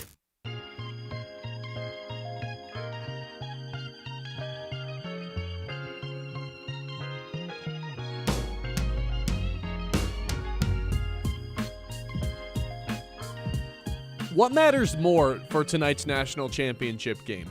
Is it A, the players on the court, or B, the coaches? If you think the answer is B, that would make you still that'd probably make you lean UConn, right? As much as we love Dusty May and we think he's a visionary, that's the word I've been throwing around with Dusty May for the last few months, I guess. A visionary. He sees the future.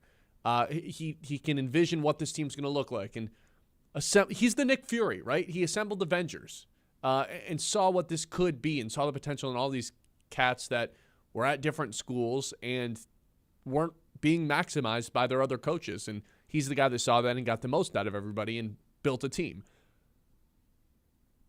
As much as we can give him credit for that, and, that's that quote he had about Elliot Cadeau purposely missing shots high off the backboard to take the attention away from the shot blockers from Arizona, and no one's left to rebound for Mara, who can just get the putback dunks. That stuff's all genius stuff.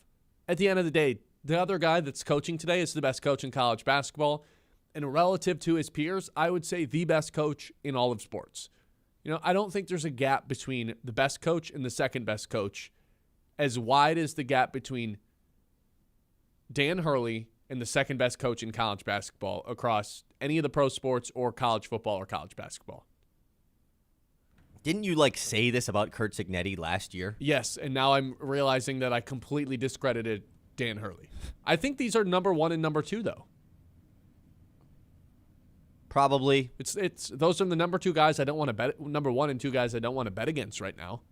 Yeah, that's honestly probably a good way of looking at it, right? Mm-hmm. Well, if you don't want to bet against Dan Hurley, then Ben's got his pick tonight. No, people, he just spoiled his pick. The problem is I'm going to be betting against Dan Hurley. If you don't want to, then it doesn't make him the best. I don't want to, but you don't bet against the best coach if you feel that way. Then my answer to the question I just proposed, what matters more, players or coaches? My answer is the players on the court, and I think the players for Michigan, the talent on Michigan's roster, just outweighs 3 times over the talent on UConn's roster. The problem is they overachieve every year because they've got the best coach in the country, and he just had a quote sometime in the last 24 hours that essentially said, well, we don't have to be the best team for a 7-game series. National championship isn't a 7-game series. We just have to be the best team on Monday night.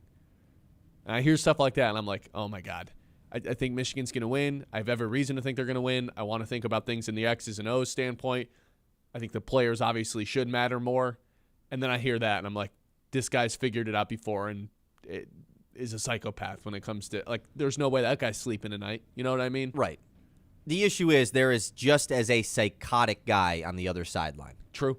Dusty May is a psycho in a different way. He's not like Dan Hurley, who clearly expresses how crazy he is. It's a fun coaching style. It's not everybody's cup of tea and everything. Dusty May is one of the more even-keeled guys there is during a game.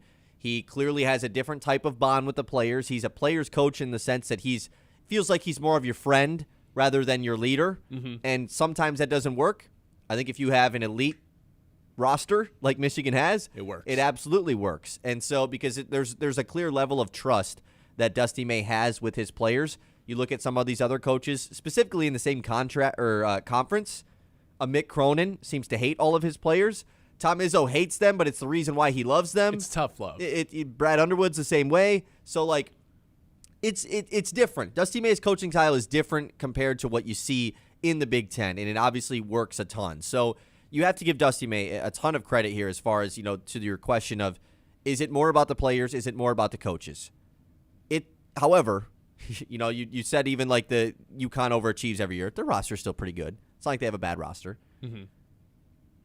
It is 100% about the players. It is. You ask any coach ever, the coaches give you the answer. When people ask the coaches about the game plan and this and that, everybody always says it's what Tom Izzo has always implemented as well. And I don't want to make this about Izzo, but he's always just said, I don't shoot free throws. I don't make the game-winning shot. I don't play defense. The guys on the court are the every coach is going to sell that. But no one coach is going to sit there and be like, this is me. But it's on the coach to put them in the right position and give them the right game plan and to go execute. to work on the free throws throughout the season. Like, of course, no coach is going to just take the credit for it. It's on the players. No, like and it's always about the players. Michigan's roster is so much more talented and elevated than everyone else. And in a single elimination tournament, it can be about coaching. Like, it's not saying it's taken away. Especially on a 48-hour turnaround. Some wins are absolutely about coaching. But John Shire didn't throw that pass that got tipped and stolen. Caden Boozer did. Correct. You know, like it's and it inspires a more grand scheme conversation about Michigan's roster, about how it was built so quickly, and it was built with a lot of dough, a lot of cheddar, as Will Cheddar is on the team. It is a team that is bought. It is a bought championship, and I know that's. Come on, don't do that. It is though. I mean, but like, I'm not saying that it's wrong, and I'm not saying it's not how it should be done. But it's how it was done. But that's how things, college basketball is nowadays. But when you say things like it's a bought championship, it discredits everything Dusty May has done. No, it doesn't. Yes, it does. When you say that it's a bought championship, it makes it seem like Dusty he handed all these guys this money and then he sat on the bench and did nothing. No, because that's what Kentucky did. You know, correct. Kentucky went out and paid everybody that they thought was going to be good. Dusty May deserves the credit for, hey, he has the assets available to him to go and build the roster that he wants. And he did that in the proper way. Not every coach and not every team has that ability to go do that. Correct. But when you say things like it's a bought championship, it makes it feel as if it's not an earned championship. And I don't mean that. And it is an earned championship. It absolutely is. And I don't want to implement that. But it's just Michigan was brilliant. Like, think about this team 2 years ago, man. The state of Michigan basketball. They were in terrible hands. Didn't make the tournament. They were in like palmed hands that went like this to other coaches. I mean, just even 3 years ago, they had an All-American center, Hunter Dickinson, and 2 lottery picks on their team, and they didn't make the tournament. It was only 3 years ago. I think that would have been 4. No, that was 3 years ago. Yeah, I mean, it technically would have been 4 years ago, like seasons ago, but like the state of Michigan, feels like yesterday. The state of Michigan basketball, for it to be turned around this quickly in 2 years. Of course, you have to give a lot of credit to Dusty May. But a lot of it is just due to the current state of college basketball. And it's a combination of both. You would not be able to turn this thing around in 2 years like Michigan did 10 years ago. Sure, but there's a reason 99% of other schools haven't been able to do it like this, right? Like, but they have the resources to do it. Yeah, there's the option to do better than everybody else. It can be done. You just have to be the genius that puts the team together properly, like Dusty May did. He's Nick Fury. You've never seen the Avengers movies. Not an Avengers guy. That's the guy behind, assembling that team, going out and recruiting and finding all these special individuals that can make up, or help a greater good, help humanity for the better when, times get rough. That's Nick Fury. He doesn't have any superpowers other than the fact that he's super smart and could see a vision and put all the things together. Put all the, his job's not to ride the bike. He built the bike. Yeah. And now all of his players are the bike, That's what I think he deserves the most credit for. But when it comes to in-game preparation, although like all those quotes about having Elliot Cadeau purposely miss shots off the top of the glass makes me rethink this. But like in terms of the X's and O's and stuff and the game plan and executing that stuff, that's Dan Hurley, right? Like the best thing that I can say about Dusty May is all the things he did before the season even started. Getting them to buy in. Yeah. Keeping them bought in throughout the course of the season. Getting them to trust him. Putting together the puzzle pieces. That's all the stuff that makes Dusty May a special coach. And I don't mean to discredit him for everything that's happened in the middle of the season. I'm just saying the middle of the season, you're looking at the best of the best on the other side. That's my only holdup in picking Michigan tonight. 989-837-6125. We'll hit the 11 o'clock hour when we come back. Please go ahead and like and subscribe on YouTube if you have not already today. If you're new, hopping in our YouTube channel. We appreciate you a lot. 1.3K subscribers right now. Hey, let's get that to 1.4 by the end of the show.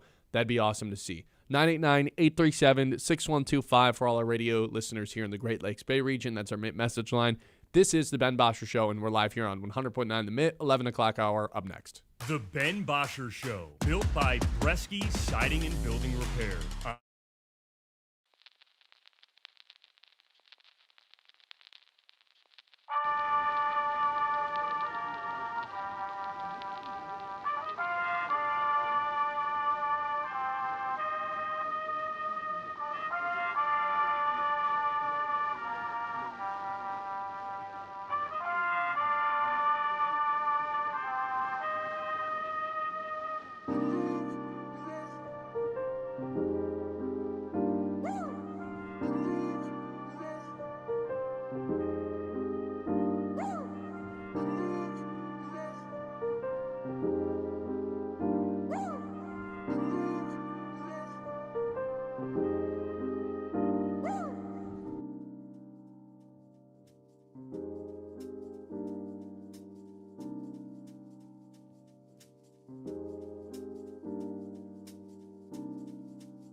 Easy Electric Studios. This is Sports Radio 100.9 The Mitt. WLUN, Pinconning Bay City, Saginaw, Midland.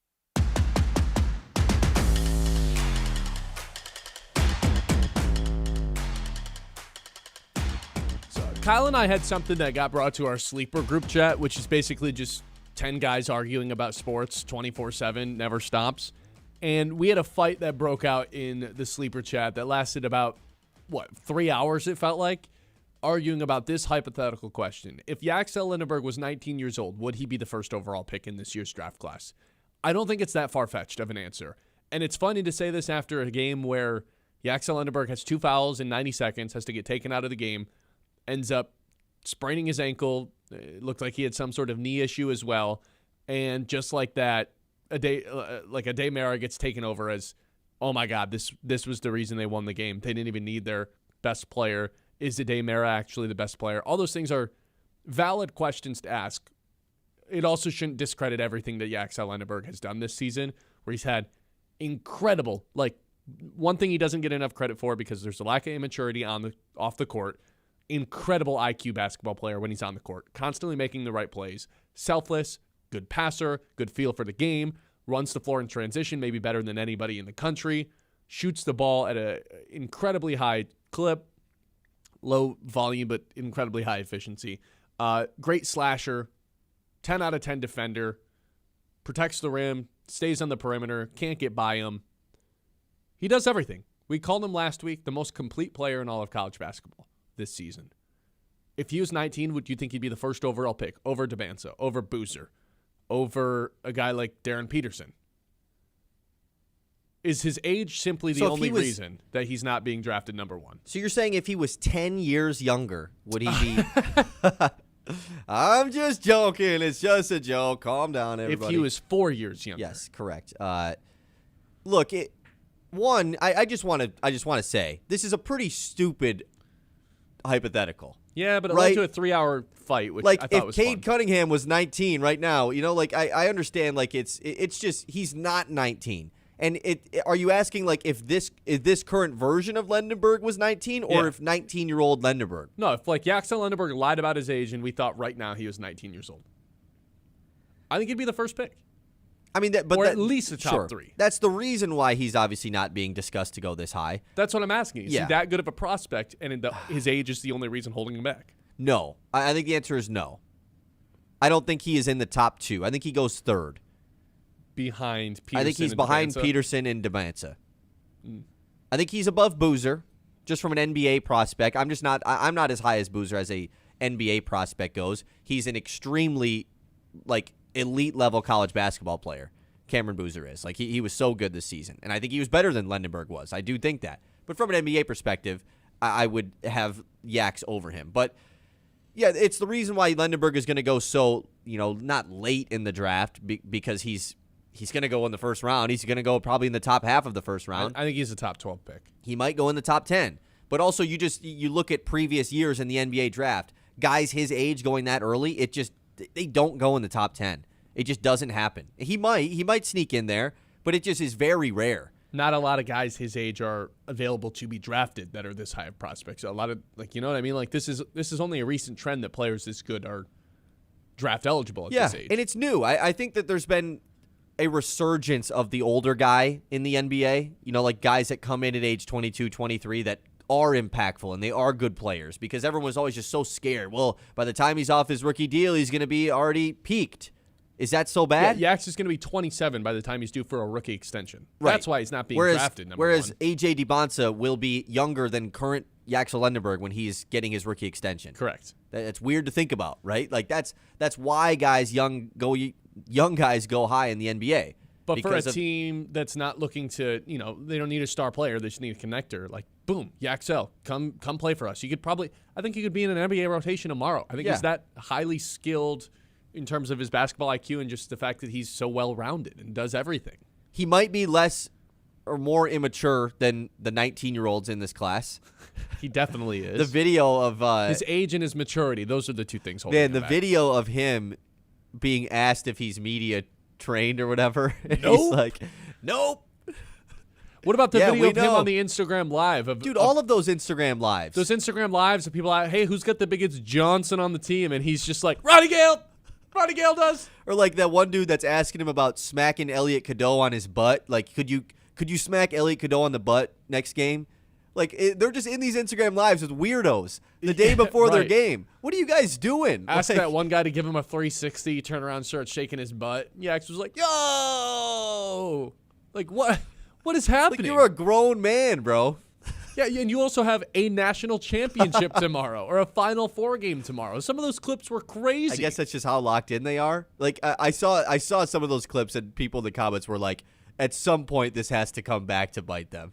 Like, at some point, this has to be a factor, which it won't be. Poor Trey McKinney's sitting in the background like, I can't believe what this guy is saying right now. This is hilarious. Yeah. So, your answer to this question, no. He would not be the first overall pick if he was 19 years old. But you think it'd be a top 3 pick? I think so. I think it'd be a top 3 pick. I mean, like, the difference of – because think about – I mean, Lendenberg played 3 years of JUCO. Like, imagine that version of coming out of high school, Yaxel Lendenberg, versus now. All that growth that he has gotten already. Yeah. Those guys, you typically get that in the NBA, which is just a more heightened version of development. Clearly, because you're playing against the guys you're going to the rest of your career. College is just a stepping stool to the NBA for a lot of these top 19-year-old prospects. And so imagine the development that Yaxel Lendenberg would get in the NBA from 19 to 23 rather than 3 years at JUCO in Arizona and then 2 years at UAB, and now this final year where he's fully elevated at Michigan. Mm-hmm. That's why it goes so high.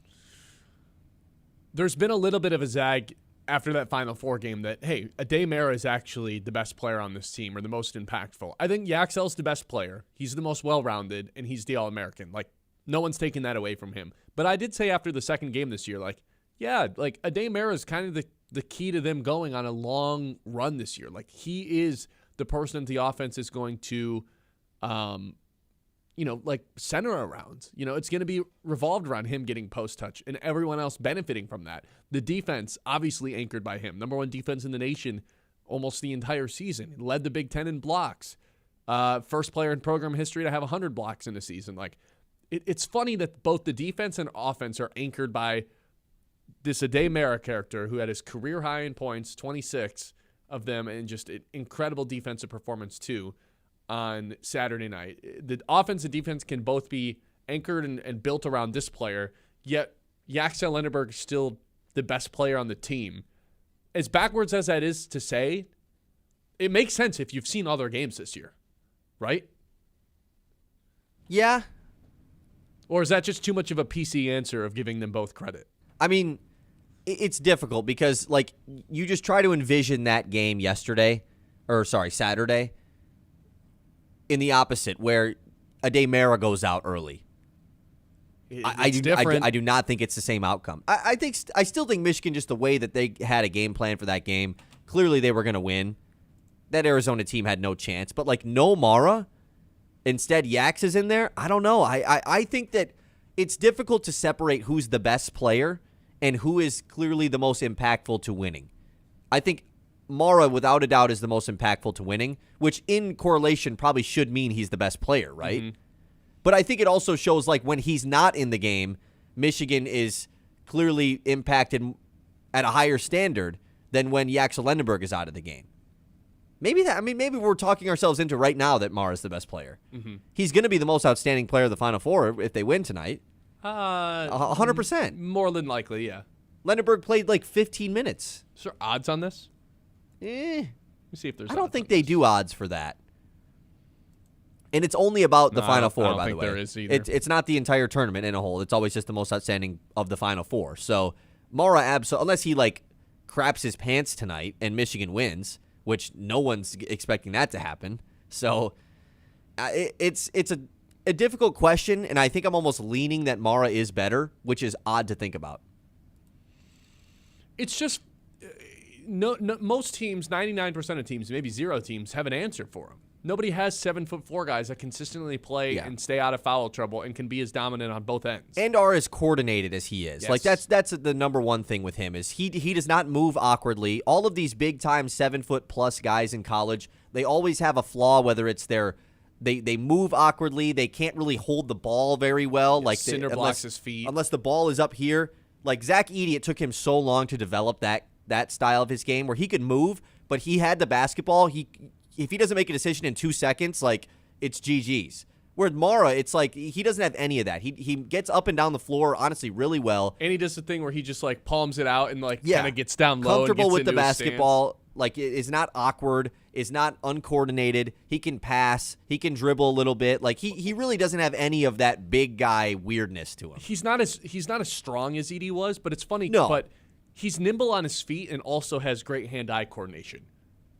Having both of those things as a 7'4" guy, that doesn't exist really. No. You know who else has that? Wemby, who we're all crowning as one of the 3 best players like in the world. No, Let's I'm put not a halt on this. I'm not comparing him to Wemby. You literally are comparing him to Wemby. No, I'm not comparing him to Wemby. I'm saying that like he's if we're talking about guys that are as skilled as Mara is at that sort of size, like those type of players just don't exist. So it makes sense that no one in college basketball, let alone the NBA, has any sort of answer for him, which maybe does make him just the more impactful, if he was more 19, unstoppable player. Would he go first if he was 19? Mara?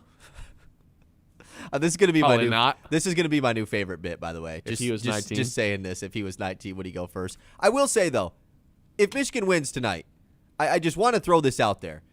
Are we going to enter a weird, and we'll have this conversation tomorrow, assuming Michigan wins, because I think you and I are both confident they will. But I don't like the way you're talking about it. You got, like. What do you mean? Like, don't write them in for a win? Yes. That's all I'm saying. Okay, I won't. If Michigan wins, are we going to enter an odd conversation of what's the point of building a roster if you don't do it through the transfer portal? No.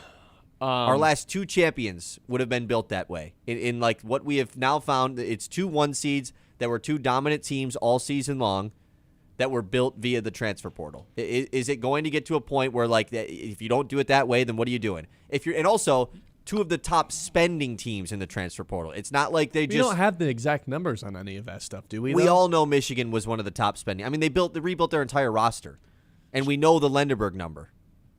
So like. Clearly, they were one of the top spending teams. It had building through the portal has to be a part of your championship roster. It doesn't have to be the identity the way that it was with Michigan, because it's not like Michigan doesn't like as much as it's like they bought their Trey McKinney, 5-star from the state of Michigan. Like maybe wouldn't be here without him. I don't think that's crazy to say with how great he's been in the tournament. Sure, but there are 4 starters outside of Namari Burnett. Yeah, we're all brand new year one guys. You can't ignore the portal. That much is obvious. Yeah, and by the way, this is just the whole bit just to like Tom Izzo, if you're watching college basketball, if you don't think what Dusty May did at Michigan in 2 years doesn't mean to go get a freaking center, 1 transfer portal, please. No, but Izzo approaches the That's portal all I in a have way to where say. it's like checks boxes. Like, what do you want me to do? What's the name of the guard that got hurt before the year started? Oh, Caleb Glenn? Yeah, it's like who was in the transfer portal? What do you want? We got Caleb Glenn. We did use the portal. We got Zappala a couple of years ago. We used the portal. It's Trey like, Fort. Dude, you went and got hustle players in the portal. Yeah, get your best players in the portal. That's Izzo has used the portal last couple of years. The issue is he brings in like, we have a 7-man rotation. We have 8 guys we like. Let's go get the 9th guy through the portal. Yeah, that's the dumbest thing I hear Michigan State fans. Well, we do use the portal. Not very effectively. No, you go use the portal to get your best or second best guy. And for Dusty May's case, he got his 4 best guys. Right.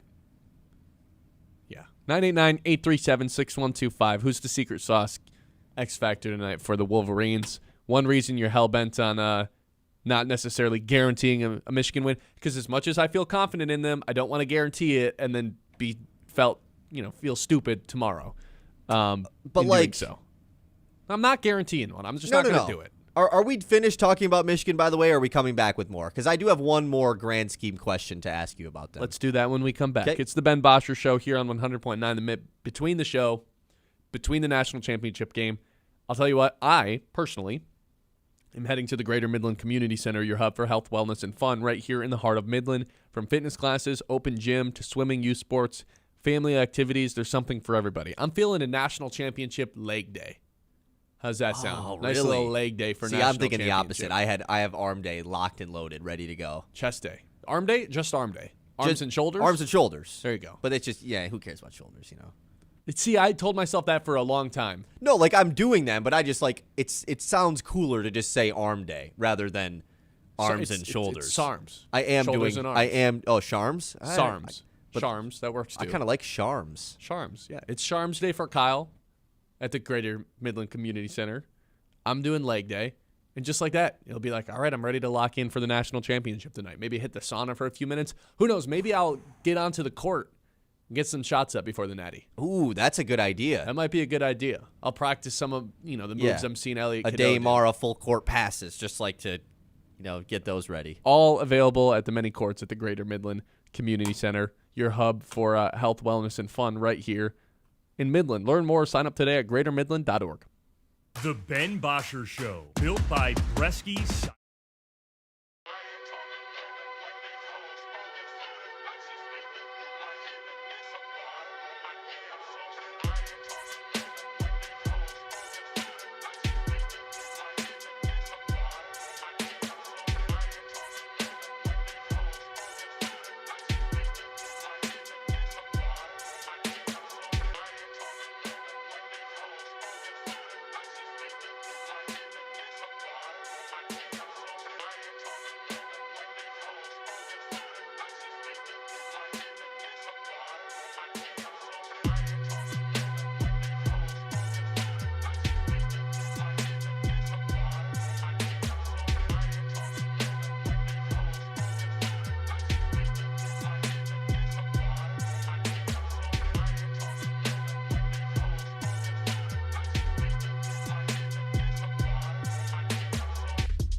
Bresky Siding and Building Repair on 100.9 The Mid.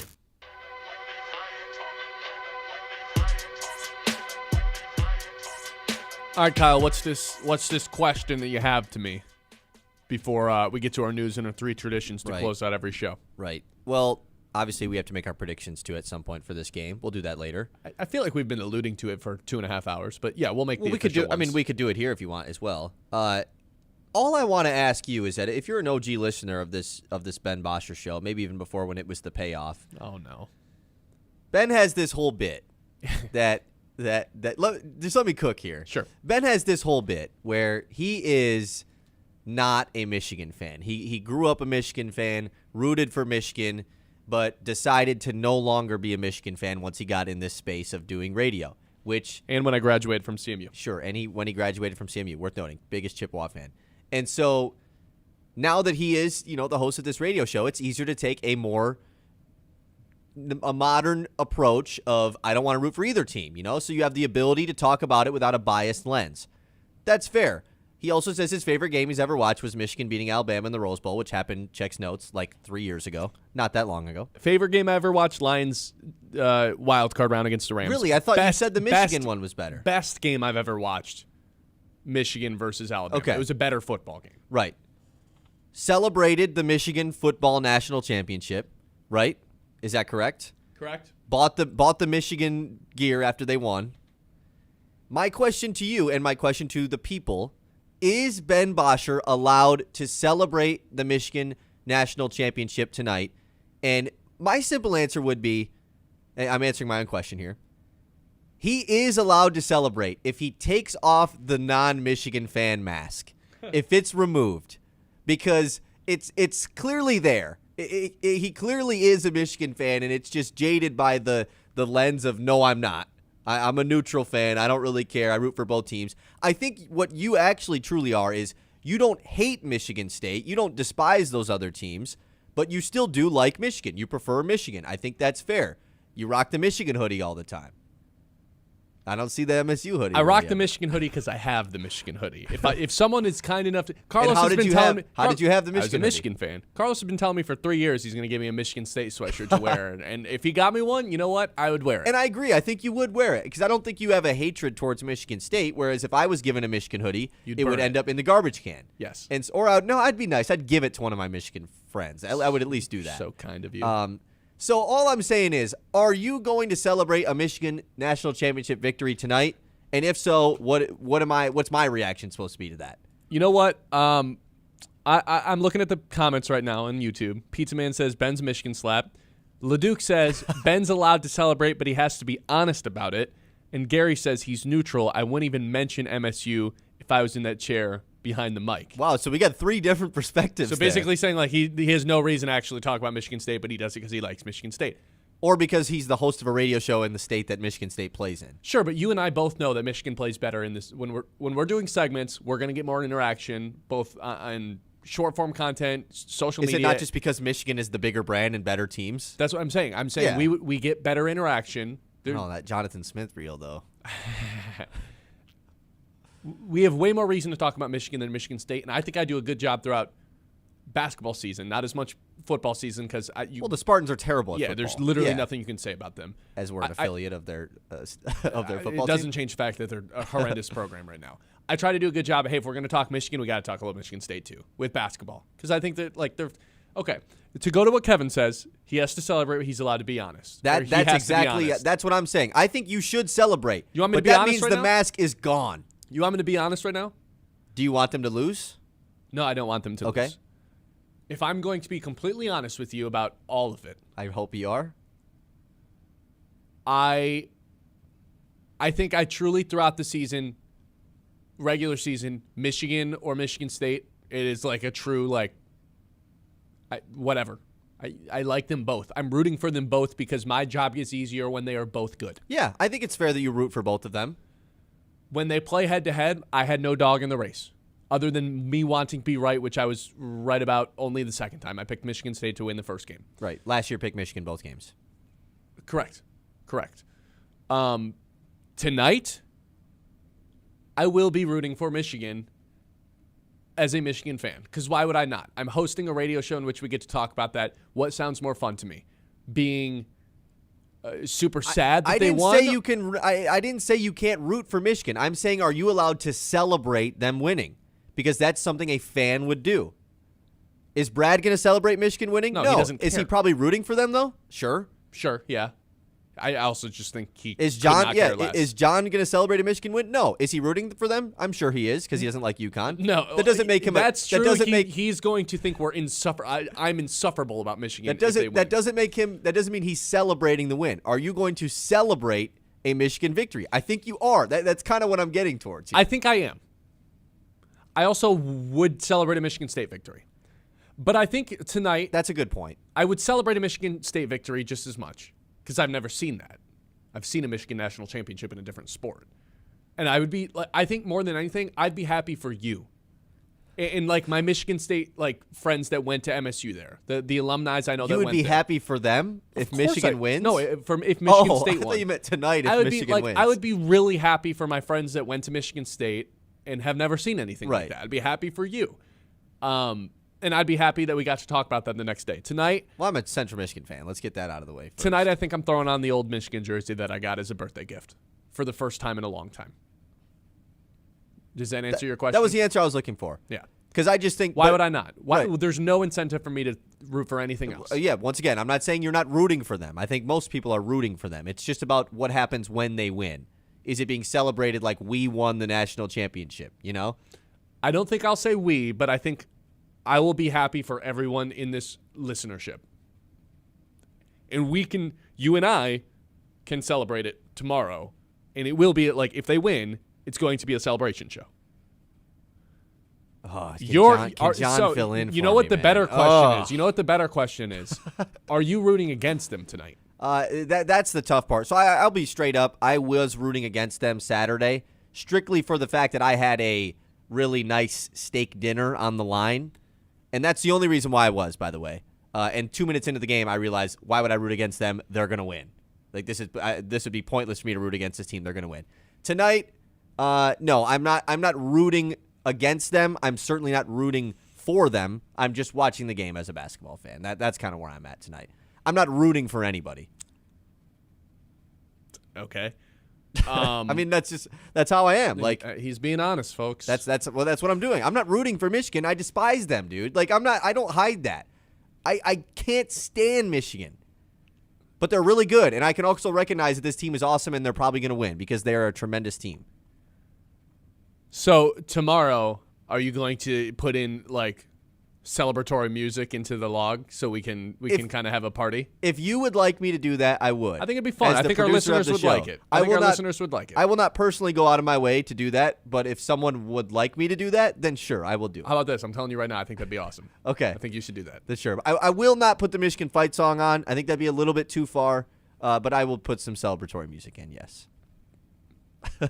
Are you going to be We're doing all this, what if they lose? Are you going to be the person who kind of like wet blankets everyone being happy tomorrow? With like but this team was bought, and like, does it really have an asterisk on it? Might make for good radio. No, I'm not doing that. But I in my brain, I'm doing that, yes. Yeah. Like, you're saying all the nasty stuff in what's your brain. A bigger like, asterisk? This guy didn't even go to Michigan. I do that to all my friends, by the way, as a guy who didn't attend Michigan State that roots for Michigan State. But yeah, I will. What's a bigger asterisk? What are you even talking about? The Michigan football title or this impending basketball? Neither have an asterisk on them, actually. I'm just joking. 989. Wait, one more. LeDuc, funniest YouTube chat. Bigger question: does Brad even watch the game? No, he's not going to watch a second of it tonight. 989-837-6125.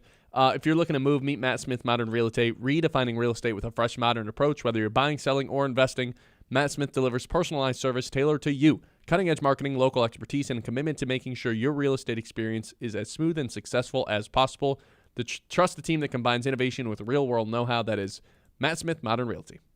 The Ben Bosscher Show, built by Bresky Siding and...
Okay, we've got a lot to get to because we didn't get to the news earlier. We've been talking Michigan for 2.5 straight hours. No regrets on that. A lot of things we have on the Tigers' wings, honestly.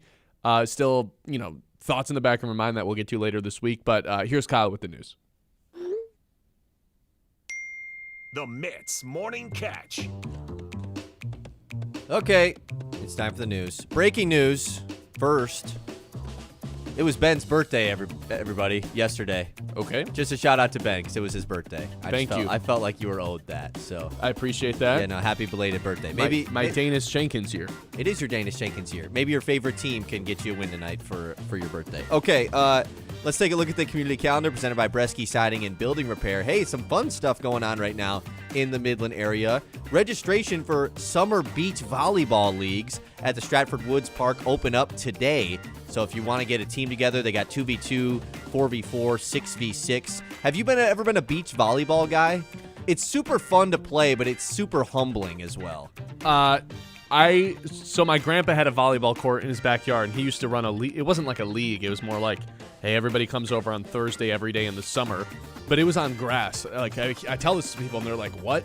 Yeah, it was in the grass. So no beach volleyball experience for but me. That's still kind of fun. Volleyball on the beach or next to beach right. every day in the summer when I was a kid, or every Thursday. Big fan of beach volleyball. I just don't play it enough because I don't go to the beach enough. I got some breaking news for you that I'm seeing on ESPN right now. Angel Reese was just traded to the Dream for 2 first-round picks. What? Angel Reese. Angel Reese got traded?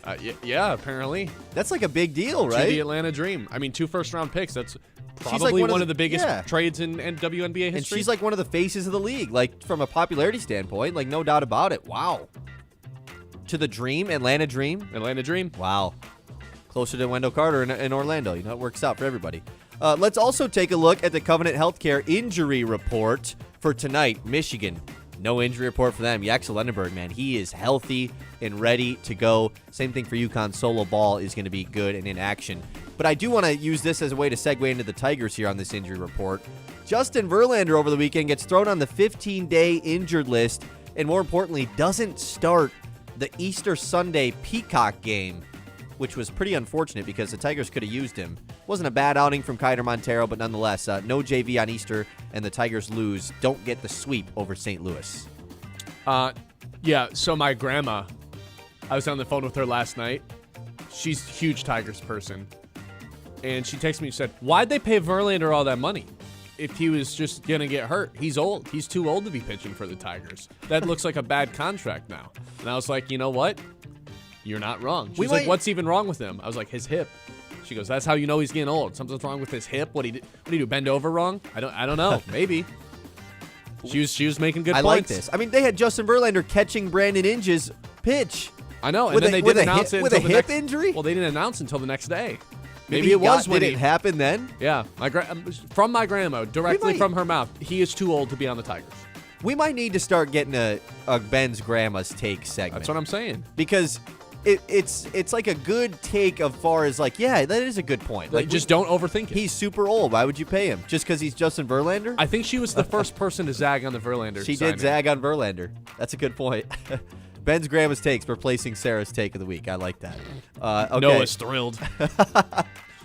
Tonight, though, Tigers are back in action at 7:40. Joe Ryan, one of the better pitchers in all of the American League, is in action for the Twins to take on Casey Mize, who had a really good opening start for the Tigers. That's at 7:40, so be able to catch about, I don't know, the first 3 or 4 innings of the Tigers game before Michigan basketball's on. Can I do a non-sports piece of news? Why not? Today on Netflix at 1 p.m., they are live broadcasting the Artemis NASA flight. That's kind of cool, I guess. Oh, really? And I didn't even know that was happening. Going around to the dark side of the moon. I mean, I'll throw that on at 1. Why not? They're going to the moon? I think so. Been out of touch on this. Yeah, I'm not really big on the astronomy, moon landing type of stuff. But sure, that's cool. NASA Live. I do want to ask you about this. Just one more. It's Michigan news, I guess. We have mentioned it a couple times throughout the show, but they do get the 5-star 2027 recruit Brandon McCoy to commit to Michigan during the game. Halftime, McCoy commits to Michigan. What do you think would have been happening if Michigan was losing by like 15 at halftime? He still would have committed to Michigan. But would he have waited to do it post-game? Maybe. Maybe. He committed live on the Fab 5 Committed broadcast. live on the Fab 5 broadcast at halftime. And it was clear that they knew it was happening. Like, Jalen Rose teed it up, and I would assume that he had already told Michigan that he was going to commit during this to make it like a cool thing. In my brain, though, it would be super funny if like Dusty May didn't find out till after the game. Like it was a real raw live commitment. He was like, screw it, I'm committing to him right now based off of how the first half went. I just think that would have been funny, but that's obviously not how it went down. Okay, Pistons over the weekend, clinching the 1 seed behind a dominant victory over the 76ers. It's the first time the Pistons have been the 1 seed since the 2007 season. We all are still scarred by the way that season ended. Hopefully, this year's 1-seeded Pistons, though, can get to the NBA Finals. That'd be awesome. It really would be. Hopefully, Cade Cunningham can come back, too, because we still don't really know the timetable on that, except for he's just likely going to miss the remainder of the regular season. Well, he's supposed to be reevaluated at some point this week. Then the last game of the regular season is on Sunday. I think everybody plays on Sunday. Then they'll have the play-in Tuesday, Wednesday, Thursday, Friday, and then the actual playoffs will start a week from Saturday. Do you call your grandma Meemaw or no? No, I call her Lita. Oh, okay. Because Gary says we can call it Meemaw's Takes, but if you don't call her that, Lita's Takes. Okay, a couple more things here in the news. We've been doing all happy, fun stuff. Let's do something sad. The Wings lose on Easter. They're so pathetic. And they come all the way back. They tie this thing up 4-4 apiece. Patrick Kane, oh, man, we're so excited about what Kane did, and then he blows it for the Wings. They lose 5-4 against the Wild. In just what was one of the most egregious tripping penalties I've ever seen. Do you see the replay of this? Yes. He just, like, sticks his stick out, and it's just like, I'm just going to trip this guy and hope nobody sees it. It's like, dude, there's cameras everywhere. We all saw it, and then immediately opposing team scores on a power play. Immediately. So they lose on Saturday and Sunday, and it's just... Yeah, you want to guess their playoff odds? According to Pro Reference, they do a playoff, like, odds to make the playoffs. Gotta be, like, sub 25%, right? Yeah, 21%. 21.5%. And if you are a little bit more, odds focused in terms of the betting odds, to make the playoffs, I can only imagine this is only going to make us sad. It's going to be, like, plus 550. It was like plus 145 after their win the other night. They were in a playoff spot for 104 consecutive days. Shout out to the Buffalo Sabres, though, for breaking their playoff drought. Shout out to the Red Wings for clinching the longest playoff drought. Now they are going to have the biggest playoff drought, yeah. Oh, they do. They do right now. Yeah, sure. I guess you're right. It's just not going to end right now, yeah. Okay, a couple more things in the news, and then we will close this thing out. Dusty May, by the way, did confirm that he is not pursuing other jobs. He's been asked about the UNC job time and time again. Tommy Lloyd also isn't getting it from Arizona. He got this big old extension where he no longer has to report to the AD at Arizona, which is a really odd thing to have in your contract. So we still don't know who the UNC coach is. Starting this week, though, the Masters is back. This is why this is... Oh, my God, you're right. Right, this is why we talked about last week. April might be the best sports month. You have Final Four, National Championship, boom, right into the Masters. When does that start? It officially begins on Thursday this week, but all your Pro-Am and all that stuff is going to start out today and tomorrow. Scottie Scheffler, your favorite at plus 500, who hasn't competed in a tour event in a couple of weeks after a really hot start to 2026. Also, his wife is 9 months pregnant. Right, could exactly. Just not be there. And that's why he hasn't been competing. John Rahm, second favorite at plus 850, a former Masters champion a couple years ago. Your reigning champion, Rory McIlroy, is tied with Bryson DeChambeau for third place at plus 1,200. I still haven't picked my Masters winner yet. It's one of my favorite events to bet of the year.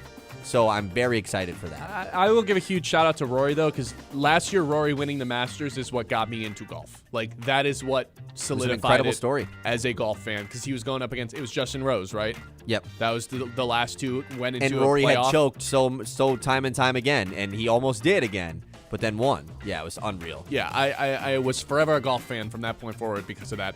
Excited for it this week. I have no idea who I'm betting on or anything like that. I'm very excited for the Bill Simmons preview because he always has him and all his buddies on at the I don't think they're doing it this year at the Masters. I don't think so either. What's that crazy guy's name that goes on? Joe House? No, not Joe House. All their agents. Oh. Jimmy Kimmel's agent. That guy's nuts. Yes, I love their I know what you're talking about. Yeah, that's going to be so good. Okay, last thing in the news. Last night, UCLA destroys South Carolina to win their first ever women's NCAA title. They got plenty on the men's side, but UCLA winning it on the women's side. Pretty cool. It's been a sport that's been dominated by a couple of different teams year in, year out, and UCLA beat South Carolina after South Carolina beat up on UConn. So shout out to the Lady Bruins for winning the title. Shout out them. That's all I at got. least the Big Ten can get it done there. 989-837-6125. This is the Ben Bosscher Show here live on 100.9 The Mitt. We'll do our 2 traditions to close out every show. 3 traditions when we come back here on The Mitt. The Ben Bosscher Show, built by Bresky Siding and Building Repair on 100.9.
Siding and Building Repair on 100.9 The Myth.